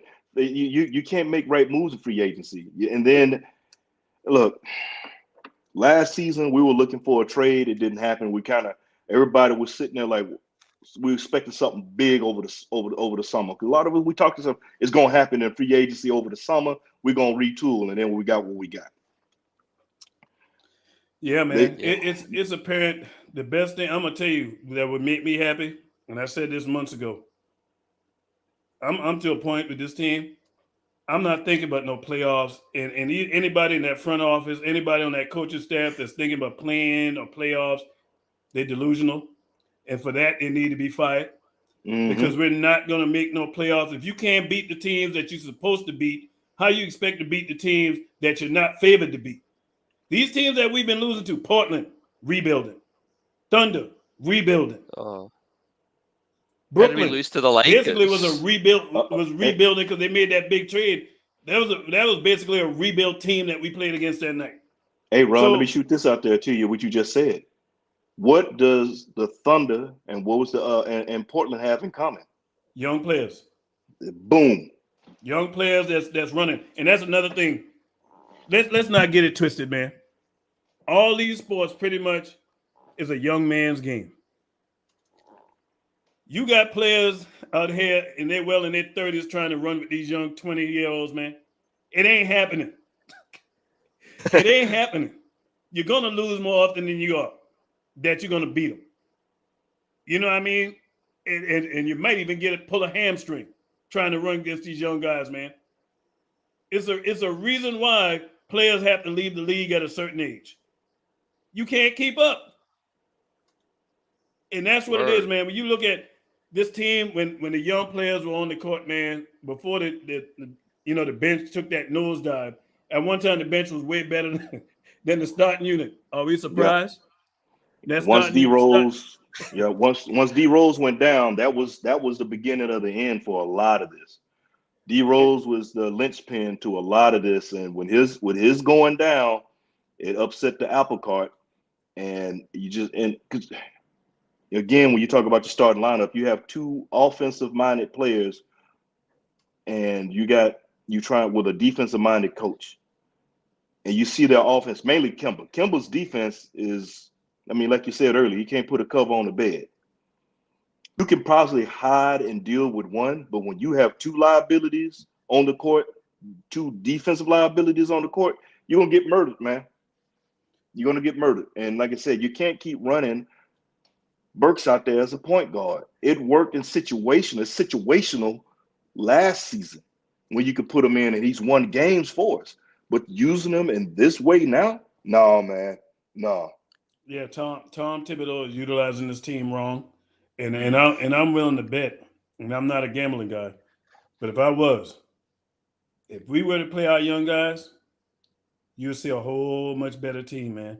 I Oh, would for rather sure. lose with these young guys learning to play this game of basketball than to lose with veterans that's supposedly supposed to know how to play the game of Hey, basketball. we're not going to gloss over that. Say it again. I'd rather lose with these young guys learning the game of basketball, learning how to play, than to lose with veterans that's supposed to know how to play the game of basketball. And that's fundamentally the mistake we've been making for year after year, which has led us to where we are, trying to microwave this thing. And you Most can't of do us are that. patient because we've been 30-year plus Knick fans, 70-year plus Knick fans. These guys haven't won. The Knicks haven't won a championship since the year I was born. Let that sink in. See, that's crazy because I was some months old when the last time they won a championship. That's what I try and explain this to people, that we're the most valuable franchise in one of the biggest cities in the world, and we haven't been able to win for this long. It's That's ridiculous. unheard of. That's And unheard and of. and let this sink in too. My oldest daughter is about to be 27 years old, man. We hadn't had a point guard since she was born. We hadn't drafted a point guard. Oh, We've been looking for one since she was born. Yep. Mm-hmm. Our next point guard's probably a fetus somewhere. That's how long it's going to be. Man, Mr. Dolan, if you have your people listening, my plea on behalf of all Knicks fans, do the right thing, man. Do the right thing like my man who paying all that money to sit courtside, Mr. Spike Lee. Do the right thing and just get rid of this front office and start this thing over. Get rid of him and get rid of the coach, man. Put this thing on snooze for the rest of this season. Let this be a developmental rest of this season. This is, we talk about the bad with this team. My solution right now would be to play these young guys, because you have to find out about Cam Reddish if he's long-term in the cards. And you have to find out about Obi. You just have to. Or are you going to risk losing them guys for nothing? Or are you going to trade them somewhere and they're going to develop someplace other than where they were? Which is a reoccurring theme with the New York Knicks. A sad recurring theme. What's the definition of insanity? Doing the same thing and expecting a different outcome. So that's where I'm at, man. Let's let these young guys bring Deuce up, because you might have the point guard and you just haven't been playing them. And that, ladies and gentlemen, is front office malpractice and coaching malpractice. Because if Deuce McBride comes back up and they say, hey, we're going to pivot and let these young guys play and we go on a run, somebody definitely need to be fired. Yep. So who do you want to replace Tibbs? Johnny Bryant. Let Johnny Bryant coach out the rest of the year. Let him coach out the rest of the year with these young guys. We can see what we got in these young guys, who we need to move on from. Half a season is a good sample size. Yep. And also it give you an opportunity to see, can Johnny Bryant coach at this level? True. And if he can coach and seem to be innovative and with the times that we in, then you sign him to an extension. You sign him long term. But at least it gives you an idea of what you need to do. Moving forward. But this is another reason why you got to get rid of that front office. Do anyone, do you guys, ladies and gentlemen, trust that front office to do the right thing in free agency? Do you trust them making a trade? Do you trust them drafting a player? Do you trust this front office to draft our next player? Given what they've given us so far, the body of evidence that we've gotten from them, do you totally trust this front office? And that's a question that James Dolan got to ask. Do you trust this front office? Especially now, as reported, you got a guy that's pointing fingers, but that's the guy you hired. You the vice president. He's had a hand in bringing Tibbs here. But now you pointing fingers at him? Yeah, true indeed, he's wrong. But you, by pointing fingers at him, those other four is pointing back at you because you're the one who brought him here. So as much as you indicting Tibbs, you're indicting yourself. Guilty by association. Facts. And James Dolan knows nothing about basketball. That's been his biggest weakness all the time. He's loyal to a fault. He knows nothing about basketball. He'll just dish out money and say, "Hey, you fix this thing." It happened to Isaiah, Steve Mills, Phil Jackson, long line of list. Leon Rose now in bed with CAA, Worldwide Wesley. Now he's given money to Rosas. I mean, but in terms of Tibbs, Solfinger, yeah, I think it needs to start with that. Keep the front office at least for for a minute. The easiest thing to do is fire Tibbs, I think. Yeah, I mean, he's not the right coach if you're trying to go with youth, you know. Like I said, I wasn't big on Tibbs from the beginning. I'd said that right off. He wasn't one of the top coaches I wanted. The coach I liked was Monty Williams. That was one coach I liked. Yep. Monty Williams, Mark Jackson. I was looking at you talking about development, Kenny Atkinson. People, he got a bad record or whatever else, but look how he's helping groom those young cats over in Golden State, and also what he was doing in Brooklyn before that. Kenny Atkinson got them to a play-in with a bunch of no-name guys, and then the people talking about Karis LeVert. Well, Karis LeVert was under his wing. Spencer Dinwiddie, even though he's got whatever else going, was under his wing. Joe Harris was under his wing. So those are other players. I mean, other coach. That was another coach. What about the big man and the big man, Jared Allen, the Fro? Yep. Yeah, Jared Allen. Yep. That was Kenny Atkinson right there, man. So then you also got other coaches out there, younger coaches. Well, younger coaches that didn't play. You got Jerry Stackhouse that's coaching. I think wasn't he brought in kind of for an interview? Yeah, I think they did interview him, if I'm not mistaken. They interviewed him. I mean, not to say that he would leave where he's at. Penny Hardaway, would he possibly? There are other coaches out there. Look, Sam Cassell been assistant for a long time. Assistant coach. Yeah, he's been an assistant since Moby Dick was a sardine, bro. He's been there for a while. You have other coaches out there. So it's a few other, but Tibbs, my thing with Tibbs was the whole thing, how things went in Chicago, and then you saw it firsthand with the Timberwolves. And I had my reservations because he runs them longer. He runs players in the ground, and after a while, his voice gets old to him. And you have facts right there. It's on, not I ain't gonna say on paper. It's on tape. He has a history of it. Could he change? Yeah, he said he's gonna change, but last year you thought maybe he did. I still had concerns about running players in a long time. But and I like Taj. I've always liked Taj, the intangible man. But let's keep it. Taj 36, 37 years old. He doesn't need to be playing 30 some odd minutes, 40 some odd minutes playing center. Granted, it helps him stay his longevity of his career, but he don't need to be out there that long. He doesn't need to be out there. But you relying on your vets instead of trying to teach and everything else. So it's other coaches. So there's a few out there. I named a few right there, but Tibbs was not on my list, to be honest with you. Tibbs was never he wasn't on my list, but I accepted and rolled on with it. And like you said, yeah, and you know what? You put it up there, Pudge Nice is right. Bulls fans, not only Bulls fans want us, but Timberwolves fans want us. Yeah, they want us. But the thing is, we saw, for those that saw it, me support the front office, support my team. I roll with it, with my reservations. But like I said, I wanted Monty Williams. I like Monty Williams' style. People say, well, you got Jason, you got talk about Jason. He got Chris Paul, but still, he was doing that. He was making moves in New Orleans too. Granted, he may have had Chris Paul, but you never know. The coach, having the right coach, can make the difference on your team. Also, who wants to come to your team and play. You understand? I'm glad you said that, Soulfinger, because that's another reason why we have to move Julius Randle. And I thought about this. Julius Randle has been in this point forward role for the last 3 years. Oh man! Because it started with Fizdale, and so as we all know, when you have a habit, it takes 30 days to break that habit. Are we confident that next season Julius Randle, even if we did pick up a point guard, would move out of the way and stop trying to be a point forward? Do you think he'll stop doing that? No.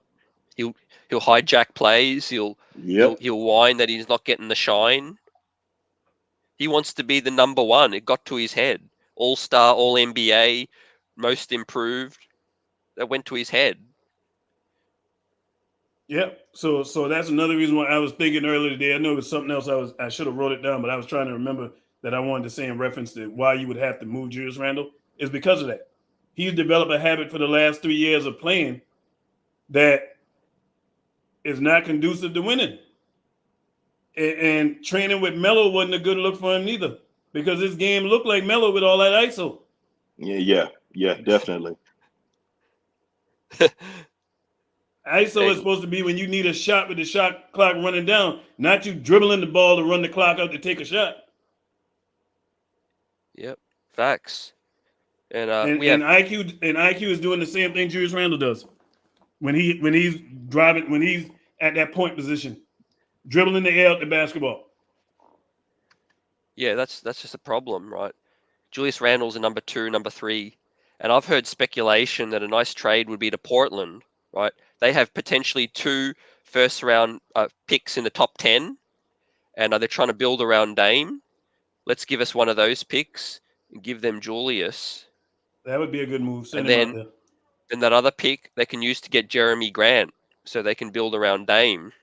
And we escape with a top 10 pick, one of those Portland picks.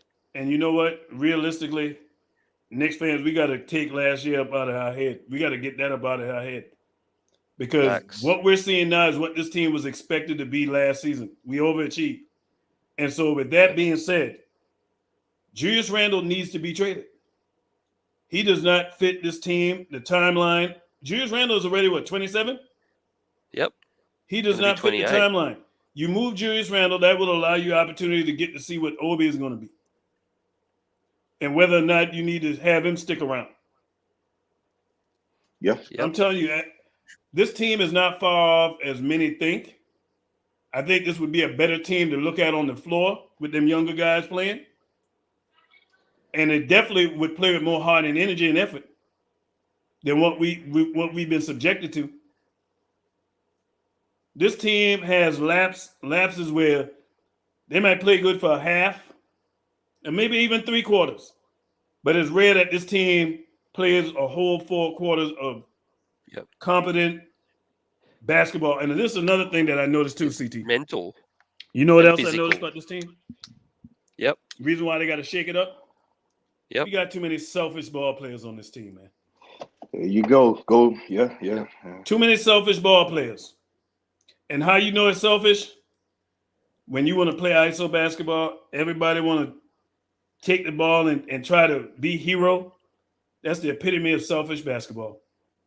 Yep. Tell me how often during the games do we see the ball just moving till it find the open man to take the shot? Who's going to hold him accountable? That's the thing why players are upset, Ron. Some players have a leash, some players have no leash. How do you think the players feel in the locker room with that type of thing?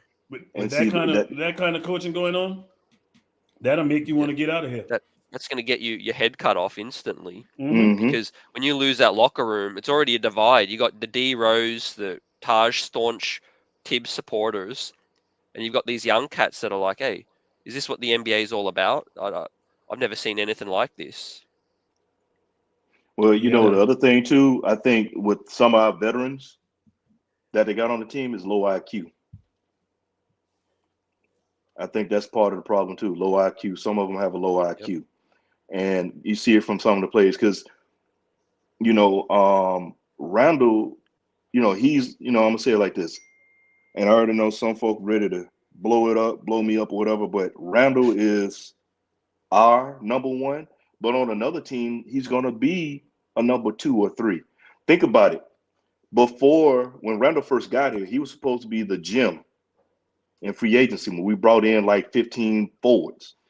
And when they were playing, who was the main person that you thought led the team when we had Mook? It seemed like Mook was the guy. He was the man, and Randle was his Robin. That's well, at least the way I saw it. Because he couldn't, you know. That Randle in that year is what we're getting now and what we're starting to see again. is that same type of Randall. And I'll tell you this too. When we talk about selfishness, this is how you know when a team is selfish. When a player got it going, and people stop passing the ball to him, or certain individuals ain't even getting the ball. I'm telling you, I'm sick and tired of seeing IQ on the floor with Cam Reddish. When Cam Reddish is on the floor with Emmanuel Quickly barely ever passes the ball to the guy.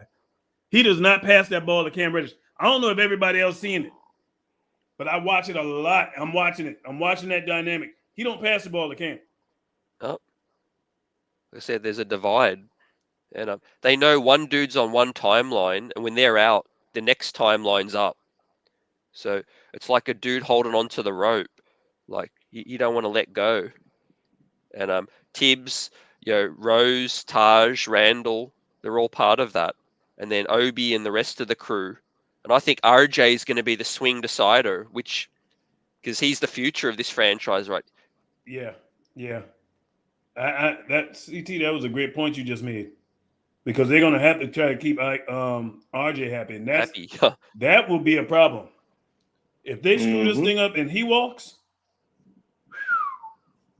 Let that one sink in. Well, this Cam move could have shown him a bit of support, And I said this when RJ supposedly twisted that ankle. Notice where I'm going with this. I said supposedly. When I looked at that play, I was like, he didn't look like he twisted that ankle like that. You talking about RJ? Yeah. I think RJ pump faking so he can get his man on the court to get him some time. Yeah, I wouldn't doubt it. I wouldn't doubt it, man. And because when I looked at it, I was like, that ain't that bad of a sprain. He'll be back. For him to be out this many games, I said, okay. But I appreciate it if that's what he did, because we ain't going anywhere anyway. I mean, the season is over with. That's something that front office got to get through their thick skull. The season is over with. Tell your coach to stop coaching like we go into the playoffs and coach this thing up for next season to get better. Because you know what my biggest fear is? That we continue to play this brand of basketball where we're still trying to make the play-in and the playoffs. Oh, please. And then next season we come back and we still don't know what these young guys is that we had an opportunity. You know what these young guys are when we had an opportunity to play these guys in a meaningless season. Yep. Let that one sink in. That'll be more malpractice. This is the thing though. Like you were saying, it'll be a travesty, a crying shame if we lost some of these young pieces we have now and they blow up on another team. I'm not talking about Frank. I'm not talking about Frank, because Frank should have never been drafted when he was drafted. That was a big mistake. And granted, someone said, well, he didn't get a chance of front office malpractice, which it was all the above, coaching malpractice, lack of training, all that. But Frank should have never been drafted that high. Yep. But the fact that you let Frank walk away when a team wanted Frank, you could have got something for nothing. And then and then some of these contracts we have, we're gonna have to, if it's not an expiring contract, you're gonna have to put a draft pick to get somebody to take it. That's something we don't want to do when you think about it, because you're trying to make moves. So that's why this summer is going to be very important for us to see what kind of moves they got to clear up. Because was it not Walt Perrin, but who's our capologist? Who's the capologist? Brock Aller. Brock Aller, yeah. You got reports. No one knows if he's real, out. Whether he's a myth. I've never seen no photo of him. He could be Isaiah Thomas in disguise. Yeah, from what I heard, they say he's the one who's big on the talent acquisition and trying to chief strategist. Yeah, trying to project this thing forward to be sustainable and not just a hit here and a hit there. Because realistically, the way this team is set up right now is not set up for long-term success. No, it's not. It's not, because you got one end, you got a bunch of young players, and then on the other end, you got veterans that are not the right veterans to be trying to get you somewhere. There's only one layer of concrete being built. We need to exactly. This thing is in a bad shape, man, and that's why when I said the other day, and a lot of people said, "Nah, this ain't the worst." This is the worst front office we done had, man. Oh, we had some bad ones. And I'm gonna stick to it. I'm gonna stick to it because yeah. of just because of expectations of what they had to work with, and they ruined it. Yeah. That right there, man. I mean, you brought in the wrong coach. You spent money on the wrong players. Now, I think someone said that we like $3 million over the cap or something. Yeah. I mean, Yeah. That's what So, we had I mean, to. you messed the money up. You draft players that you don't use. You got the wrong coach. The players you re-sign can't stay on the court. Derrick Rose, often injured. Nerlens Noel, often injured. Kemba Walker, you knew what he was when you brought him here. I mean, this. If you look at what they're doing now, you got the front office pointing finger at the disaster. coach that they hired. This thing is a circus. It's a joke. It's a disaster. Mm-hmm. You got front office dudes turning on each other now. Trying to call. You call that self-preservation. And you know that D word that we didn't want on the back pages? It's all over the back pages now. This is a disaster. Yeah, yeah. I mean, it was even now. I want to say it was either on. Nightmare on Knicks Street.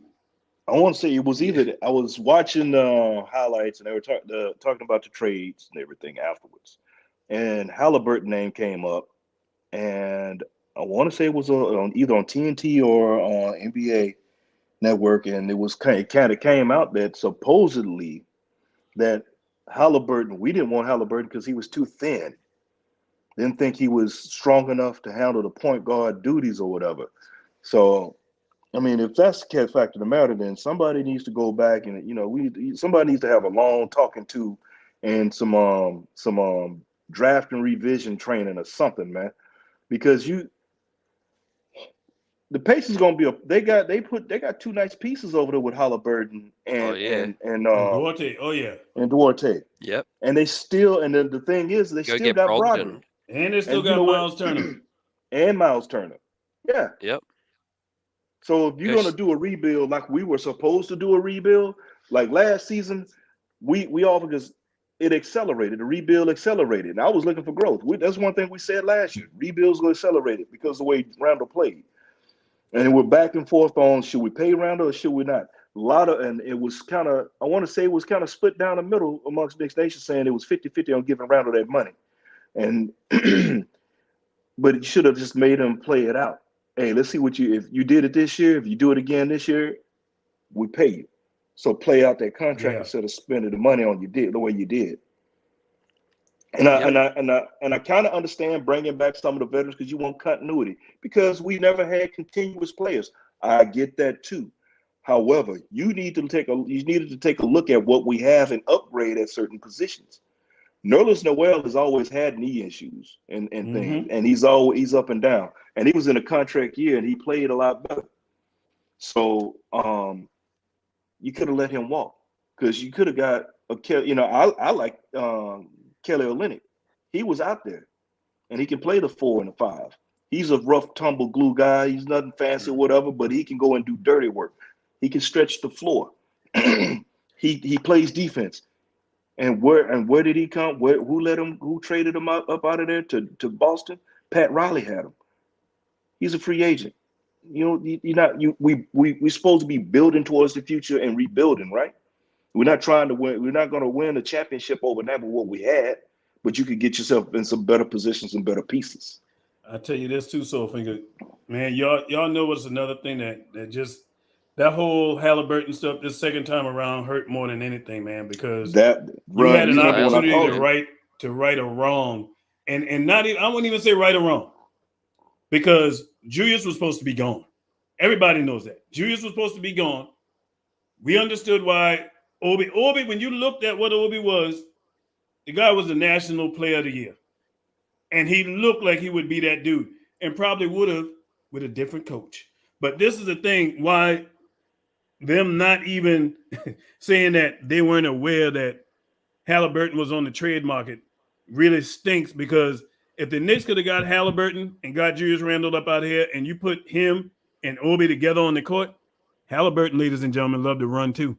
Yeah. Let that sink in with Cam Reddish and RJ and Mitch. Come on, man. Come on. We would go from being one of the slowest teams in the league to being one of the fastest. Yeah, and And we're going to make some moves. Solfinger touched on this is going to be the biggest summer in recent years for Leon Rose or whoever's still here, the remnants that are still here if they survive. And I want to ask you guys, do you think Julius Randle will have value?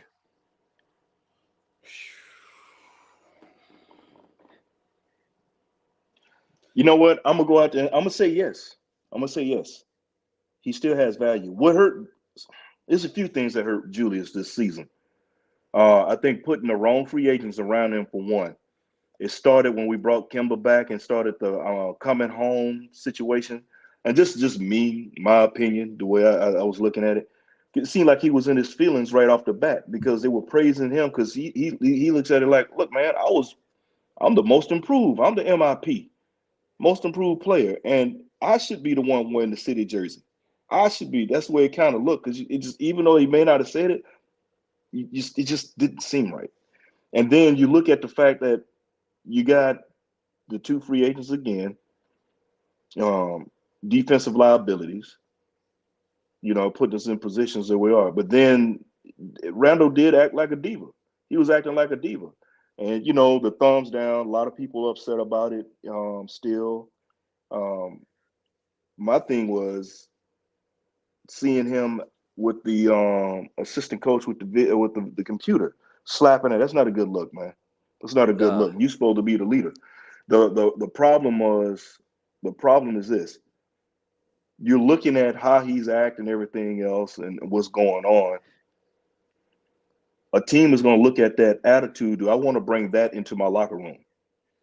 See, that's the thing. Can he play? He can still go out there and play. He can get you buckets. He's still, regardless, he may not be putting up the numbers he put up last season, but the man is still putting up good numbers, solid numbers. Turnovers for a game, we can work on that. But he's still you put him in the right team with another alpha, with an alpha player and some shooters, you could do something. But it's the attitude. Because I don't care how talented you are, but if you got a jacked up attitude it could really mess up the locker room, your cohesiveness in the locker room, and bring it down. Yep.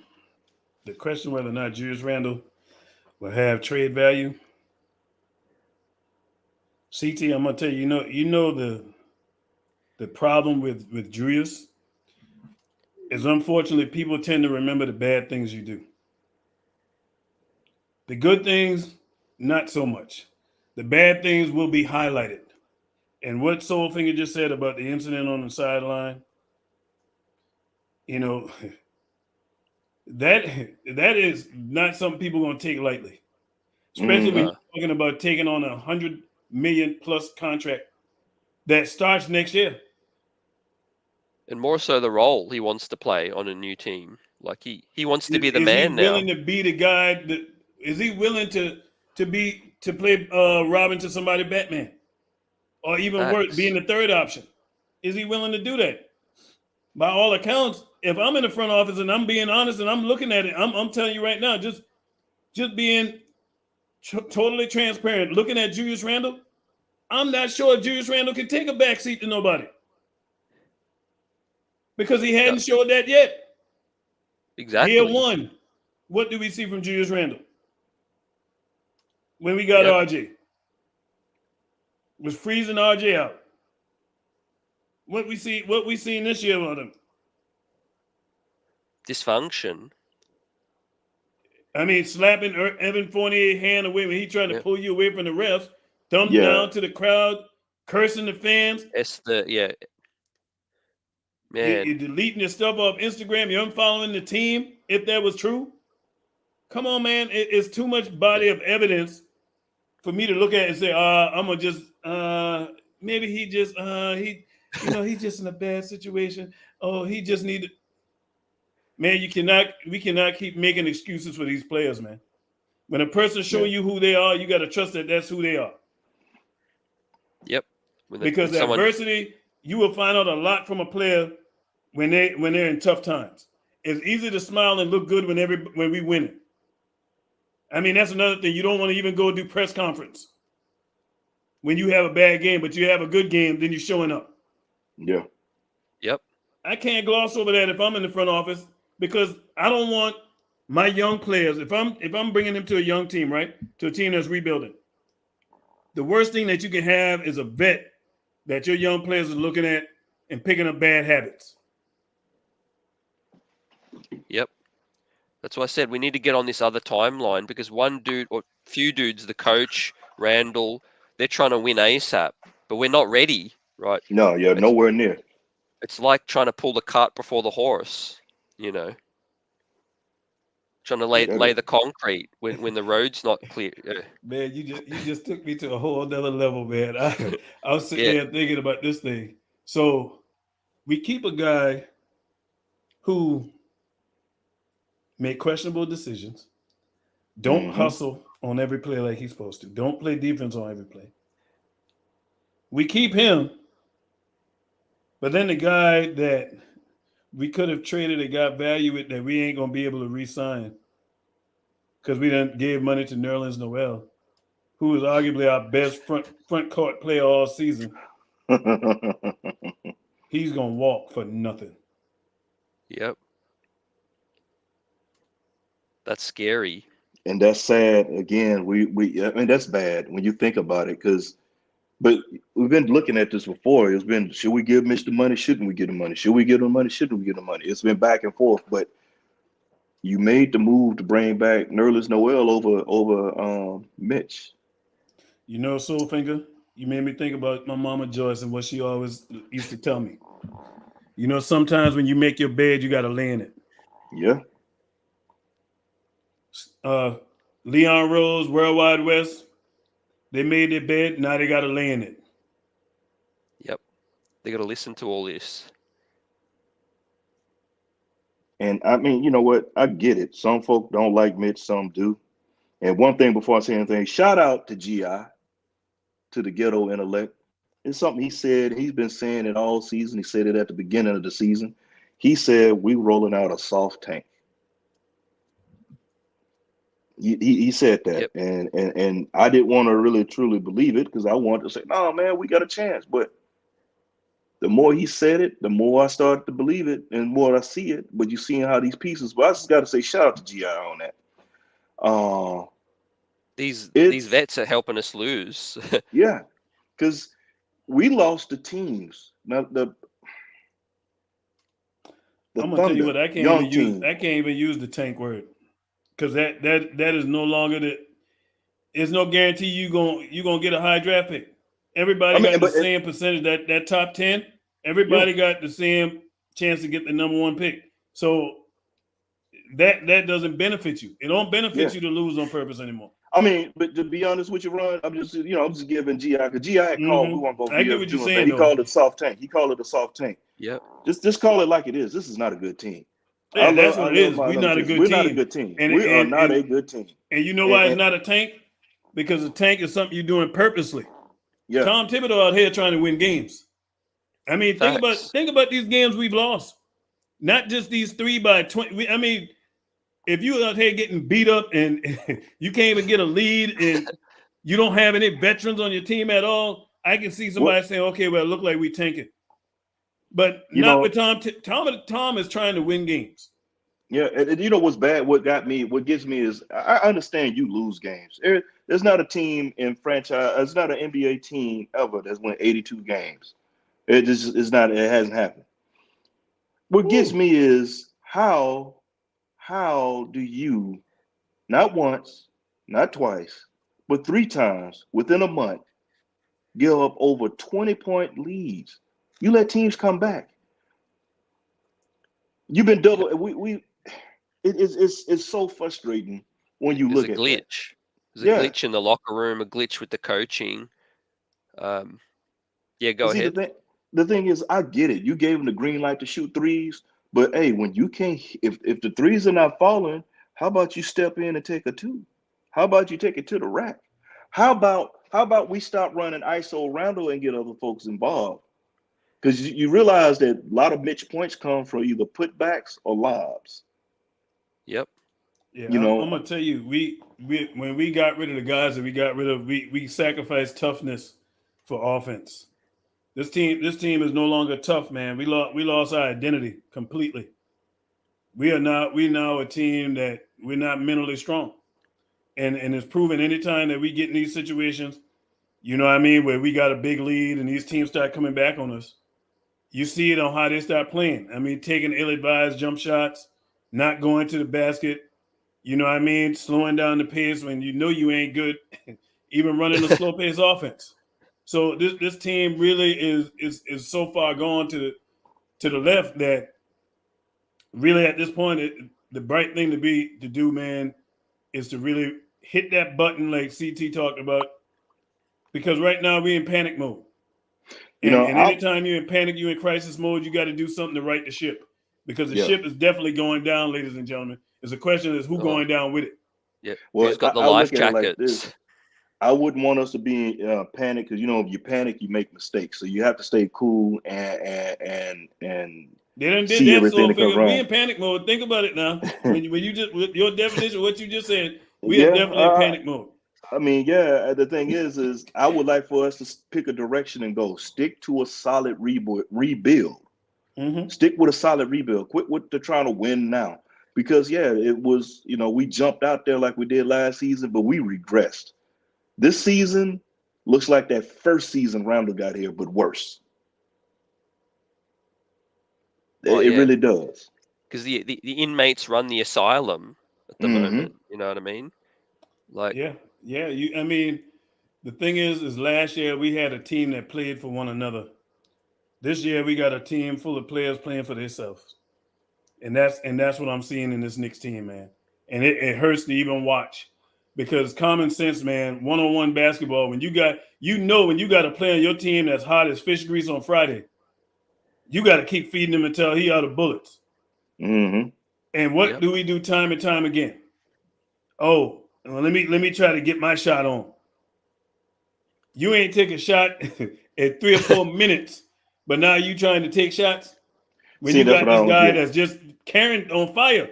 Because I'm gonna tell you, it's been games, man, that I've watched RJ Barrett look like he could go for 40. And you freeze him out. Yeah. That would kill me. You got RJ Gill. He cooking. He got him up there like a barbecue brisket, and then you freeze him out. And I could never understand that. Why are you freezing this man out? And like I said, don't talk to me about trading RJ. He's the one player on this team right now for me that's off limits. Talk to me about firing Tibbs. He's off limits, and Grimes is off limits. Yeah. Those two guys is off limits. I wouldn't be mad if they re-sign. I would not be mad if they re-sign Mitch if they were choosing the youth route. If they could clear all that other money. That I wouldn't trade to. I wouldn't trade Cam Reddish. Yep. No, you don't even. I see a young, and I'm not saying he's going to be this guy, but the other night when I saw him do that left-handed layup so smooth, and his length, his ability to disrupt, I see a young Scottie Pippen when Scottie Pippen was coming into the league. Yep. Because Scottie wasn't what Scottie was when he first came in the league.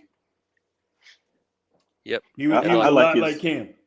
I like his measurements though. 6'8" with a 7. Was it a 6'8" with a 7? Was a 7 foot or 7'1" wingspan? And he is tough as nails. Athletic. He's mentally tough. Can you imagine coming to a team where you know you got players playing in front of you that you better than, but you got to play the good soldier role? Well, what's messed up is he left Atlanta because he was tired of the way Trae Young had the ball and couldn't get him the ball. When Trae Young went down, he was putting up and gave him time. He put up good numbers. But then he gets here, he can't even get on the court. He can't get on the court unless it's practice or, right now we got the injuries. So tell me, who your untouchables on this team? My untouchables? RJ for sure. Grimes. RJ, Grimes.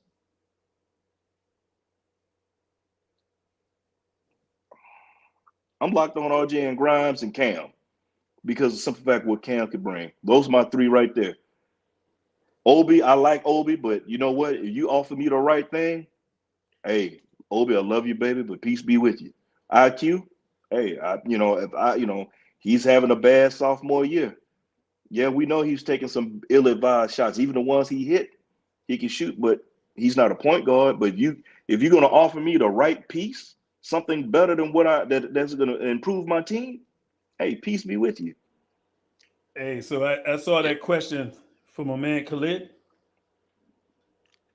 He asked, so if we trade for if Utah was to ask for Randall Grimes and quickly for D Mitch, you're not doing it? No, I'm not doing it.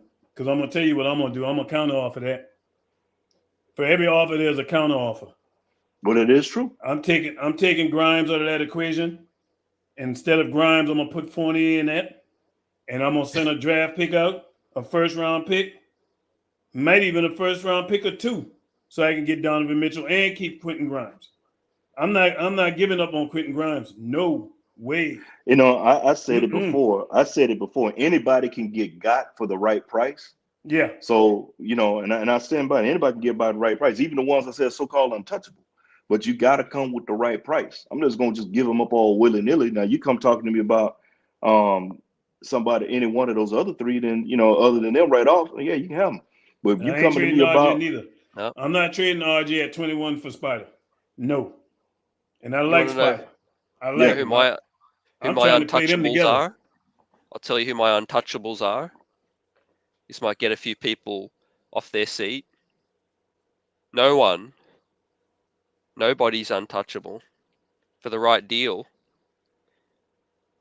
because we're building from clean slate, from ground zero. We're building a skyscraper from the very beginning. So CT, I got to ask you, since you said that, so you think we're going to complete tear down mode, start from foundation, everything at the end of the season? I think they will. I'm not going to say they'll trade RJ or anything like that. I'm just saying I would listen to any offer. Oh yeah, yeah. You definitely got to listen. Mm-hmm. You definitely got to listen. Yeah. With that said, it's important when you listen that you identify players that you want to keep and ones that you want to get rid of. Yeah. With that said, we'll reach the final phase of this chat, and appreciate everyone in the chat. 233 strong. If you haven't already hit the like, subscribe. Appreciate the love. Got the man, the one and only Ron Cleveland. We've got Solfinger number 12. I love this conversation. Let's keep it rolling. And hey. Doom doom. Doom doom. Doom doom doom. Hustler. Doom doom. Doom doom. Doom doom. Where's Leon? Doom doom. Doom doom. Doom doom. Hiding. Doom doom. Doom doom. Doom doom. This is your captain speaking. Please put your tray in the upright position. Leon Rose, Tom Thibodeau, Worldwide West, you're a package deal to parts unknown. Yep. So now we get your thoughts on where to from here. What moves? Ron Cleveland, Solfinger chat, everybody watching on the replay, the comment section. What to from here? What moves would you want to make for the rest of this season? Then the off season, moving forward. It could be players, it could be shake up. What is it? What's your plan? You're the GM, you're the Prez, you're James Dolan. I'm James Dolan. Yep. That plan is gassed up. Tom Thibodeau, Worldwide West, and Leon, they're going as a package deal. They came in together. They got to go together. You can't keep one and get rid of the other, because both of them are complicit in this mess that's going on. So I got to move off Tom, because Tom is not with the new age of basketball. He told a bullface when he said he's learned and he's going to do things differently. You ain't doing nothing no different than what you've been doing. Got to go. Leon Rose, Worldwide West, they sold us a worldwide mess. You know what I mean? That's what they did. Say it again. Leon Rose and Worldwide West sold us a worldwide mess. Yes, they did. Inability to bring in the right free agents. You brought the wrong coach. You gave money to the wrong people. You got to go. You got to go. And I'm gonna let Johnny Bryant coach for the rest of the season. Let our young guys play, because that's one thing I haven't seen since Patrick Ewing got traded. I have not seen this team address the rebuild the proper way. And to your point, going back to what you said, CT, about this offseason, I'm in agreement with you. I think they're going to start back from ground zero. They're going to start this thing over. So I don't look for Tom to be here anyway. And so do I trust this front office to make them kind of decisions? No, because they've showed me thus far, other than drafting, that they ain't been able to do the other things that's required to win championships. Those other two things to make it complete. So I'm moving off of them. I'm letting Johnny Bryant coach for the rest of the season, see what you got in him, and let that thing cook for the rest of the season. Wherever we fall in the draft, we fall in the draft. But don't talk to me about no playoffs and no playing, because it ain't happening. No, sir. No playoffs. Play the young players as many minutes as possible. Now you have a break. Do you fire Tom Thibodeau right now during this break? Perfect time to fire him.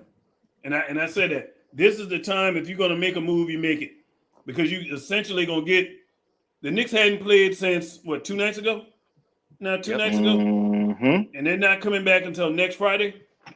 If you promote from within, you're running the basic same offense you're going to run. You're not going to change it up that much. So a lateral movement off that bench, this is the time to do it. It'll breathe life into the team. It'll breathe life into the franchise, into the fan base, to say, hey, at least they're trying to do something different.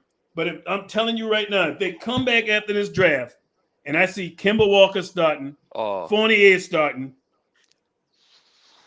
this is a disaster beyond proportions, man. If that happens, and see Taj out there playing 26, 30 minutes where Jericho Sims can't hardly play, Cam Reddish ain't getting in. Man, come on, man. That's why you got to make this is the ideal time to do it. This is the ideal time to do it. And bring Deuce up, man. Let's see what we got in that young fella, man, because he could very well be our point guard. And I'm not gonna sleep on him. Like a lot of people sleeping on him, saying he ain't ready. Because I don't see where he ain't ready. When you telling me between him and Quickly, who would you start at point guard? Him. Who you gonna start? Him or Quickly? And I'll put Deuce in there. Yep. And have you heard the saying, "Put lipstick on a pig"? Oh yeah, that's my biggest fear, that they're going to try to do some, like you said, try to do some heroic moves. That stuff ain't sustainable, man. We've had enough body of evidence as Knicks fans since Patrick Ewing been going on how we've been conducting this team of trying to get these veterans past their prime and bring them in here. That stuff ain't been working. It's crazy to me that you can look at the teams right now that are thriving in the NBA. They are young teams. Memphis, Minnesota, Cleveland. Indy. You look at Chicago, Charlotte. Yep. And the list goes on, man. Golden State really ain't that old of a team neither. No, they're not. So you're not no big game hunter no more. The Beals, the Spiders would just start from scratch. I'm off of that train. I'm not going big game hunting. I'd rather see us groom our own. You know what I mean? Watch somebody redraft and be like, man, you know what I mean? I remember when that young fella was playing this way. Like what I'm seeing in RJ right now, the development in RJ, he keep transcending the way he's doing, on this trajectory. We're going to be like, man, I remember when RJ couldn't shoot a free throw to save his life. Now he's shooting 85%. I'm just seeing something. I just saw something in the chat, and Kerry Cox put something in it. It made me think. He said the biggest mistake was not giving Pat Riley the power.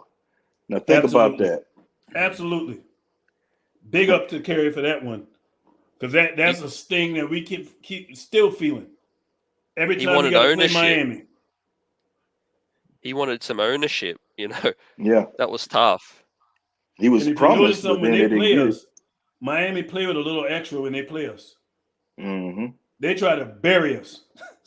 If they win in by 15, they're trying to win by 25. Yeah. All the way till the end of the buzzer. Yeah. They don't take their foot off the gas like other teams do when they up.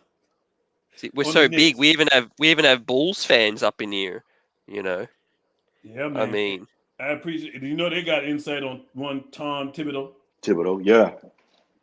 I mean, but Yep. you look at the other moves they did. We're not going to talk about the big names they made, the bigger names they signed, but picking up what's it the cat from LA, keep Caruso. Oh man, another Good young role player. player, Oh glue yeah. guy. Another young player. Really good pickup. Really good pickup. You know, Caruso. those are the kind of moves. Yeah, those are the kind of moves you should have been making to get those type players. Oh, Yep. and look at how Washington struggling a little bit. Washington better than us. Indiana just got better than us. Why? They went young. Yeah. Basketball is a young man game, man. We want to go get these old guys to try to run with these young guys, man, and watch them bend over with their hands on their knees, about to blow a head gasket. Yeah, man. Hey, it's going to be interesting. You know, it's hard to watch these next few games that invested, but I want to see the young players, to be honest. But I just want the season to be fast forwarded, to be honest with you. Man, hey, CT, you know basketball, a young man game. I never forget Yeah, playing my son in Florida, man, when he was like yeah. 16. And I done got older, man. You know what I mean? I'm trying to play with him. I can't keep up with him, man. I'm breathing hard. You know what I mean? And he beat me the first game, right? And he started talking trash to me. So I said, okay, I know what I'm about to do to you. I'm not gonna run with you. I just post him up the whole game and I mean I was hitting him like he wasn't my son. I was really trying to hurt him. Truth be told, I was trying to hurt him. And I ended up stunking him. And I never played him again. He didn't score a point on me the second game. I won, and I never played him again. You know why? Because I realized, I said, you know what? Your time is up. That young man got a lot of energy. Father Time is undefeated. That phrase Yeah. will never get old. I don't care. It is the truth. These young That's what. guys, man, when you see what John Moran is doing, and these other young guys, man, against these older guys trying to play, look at the Lakers struggling. It ain't a wonder why they're struggling. That team is old. Yeah, it's old. Like I You know said, what I mean? you gotta realize you're no longer a playground legend. You gotta let it go. Yeah, LIG, you gotta let know when it to go. put that thing up, like my man said. I think I better let it go. Man, pull that Teddy P on him real quick. Yeah, Look like another love TKO. that's right. A TKO. That's what this thing looking like, man. They better That's give it the times, man. Tom Kem, Thibodeau is past his prime. Time for him to go home and get some young blood in here, man. Get this thing innovative, man. Stop Yeah, all this that's dribble handoff and ISO basketball, man. Tom ain't even doing the one thing that he was great at, coaching defense. D. I know, right? That's what's sad about this whole situation. You know. And Kemba Walker's another one who doesn't believe, you know, his body's where it is, where his mind thinks it is. Yeah. Yeah, that mind, hey, that mind is a bad thing when that mind trying to tell you something your Yep. body can't do.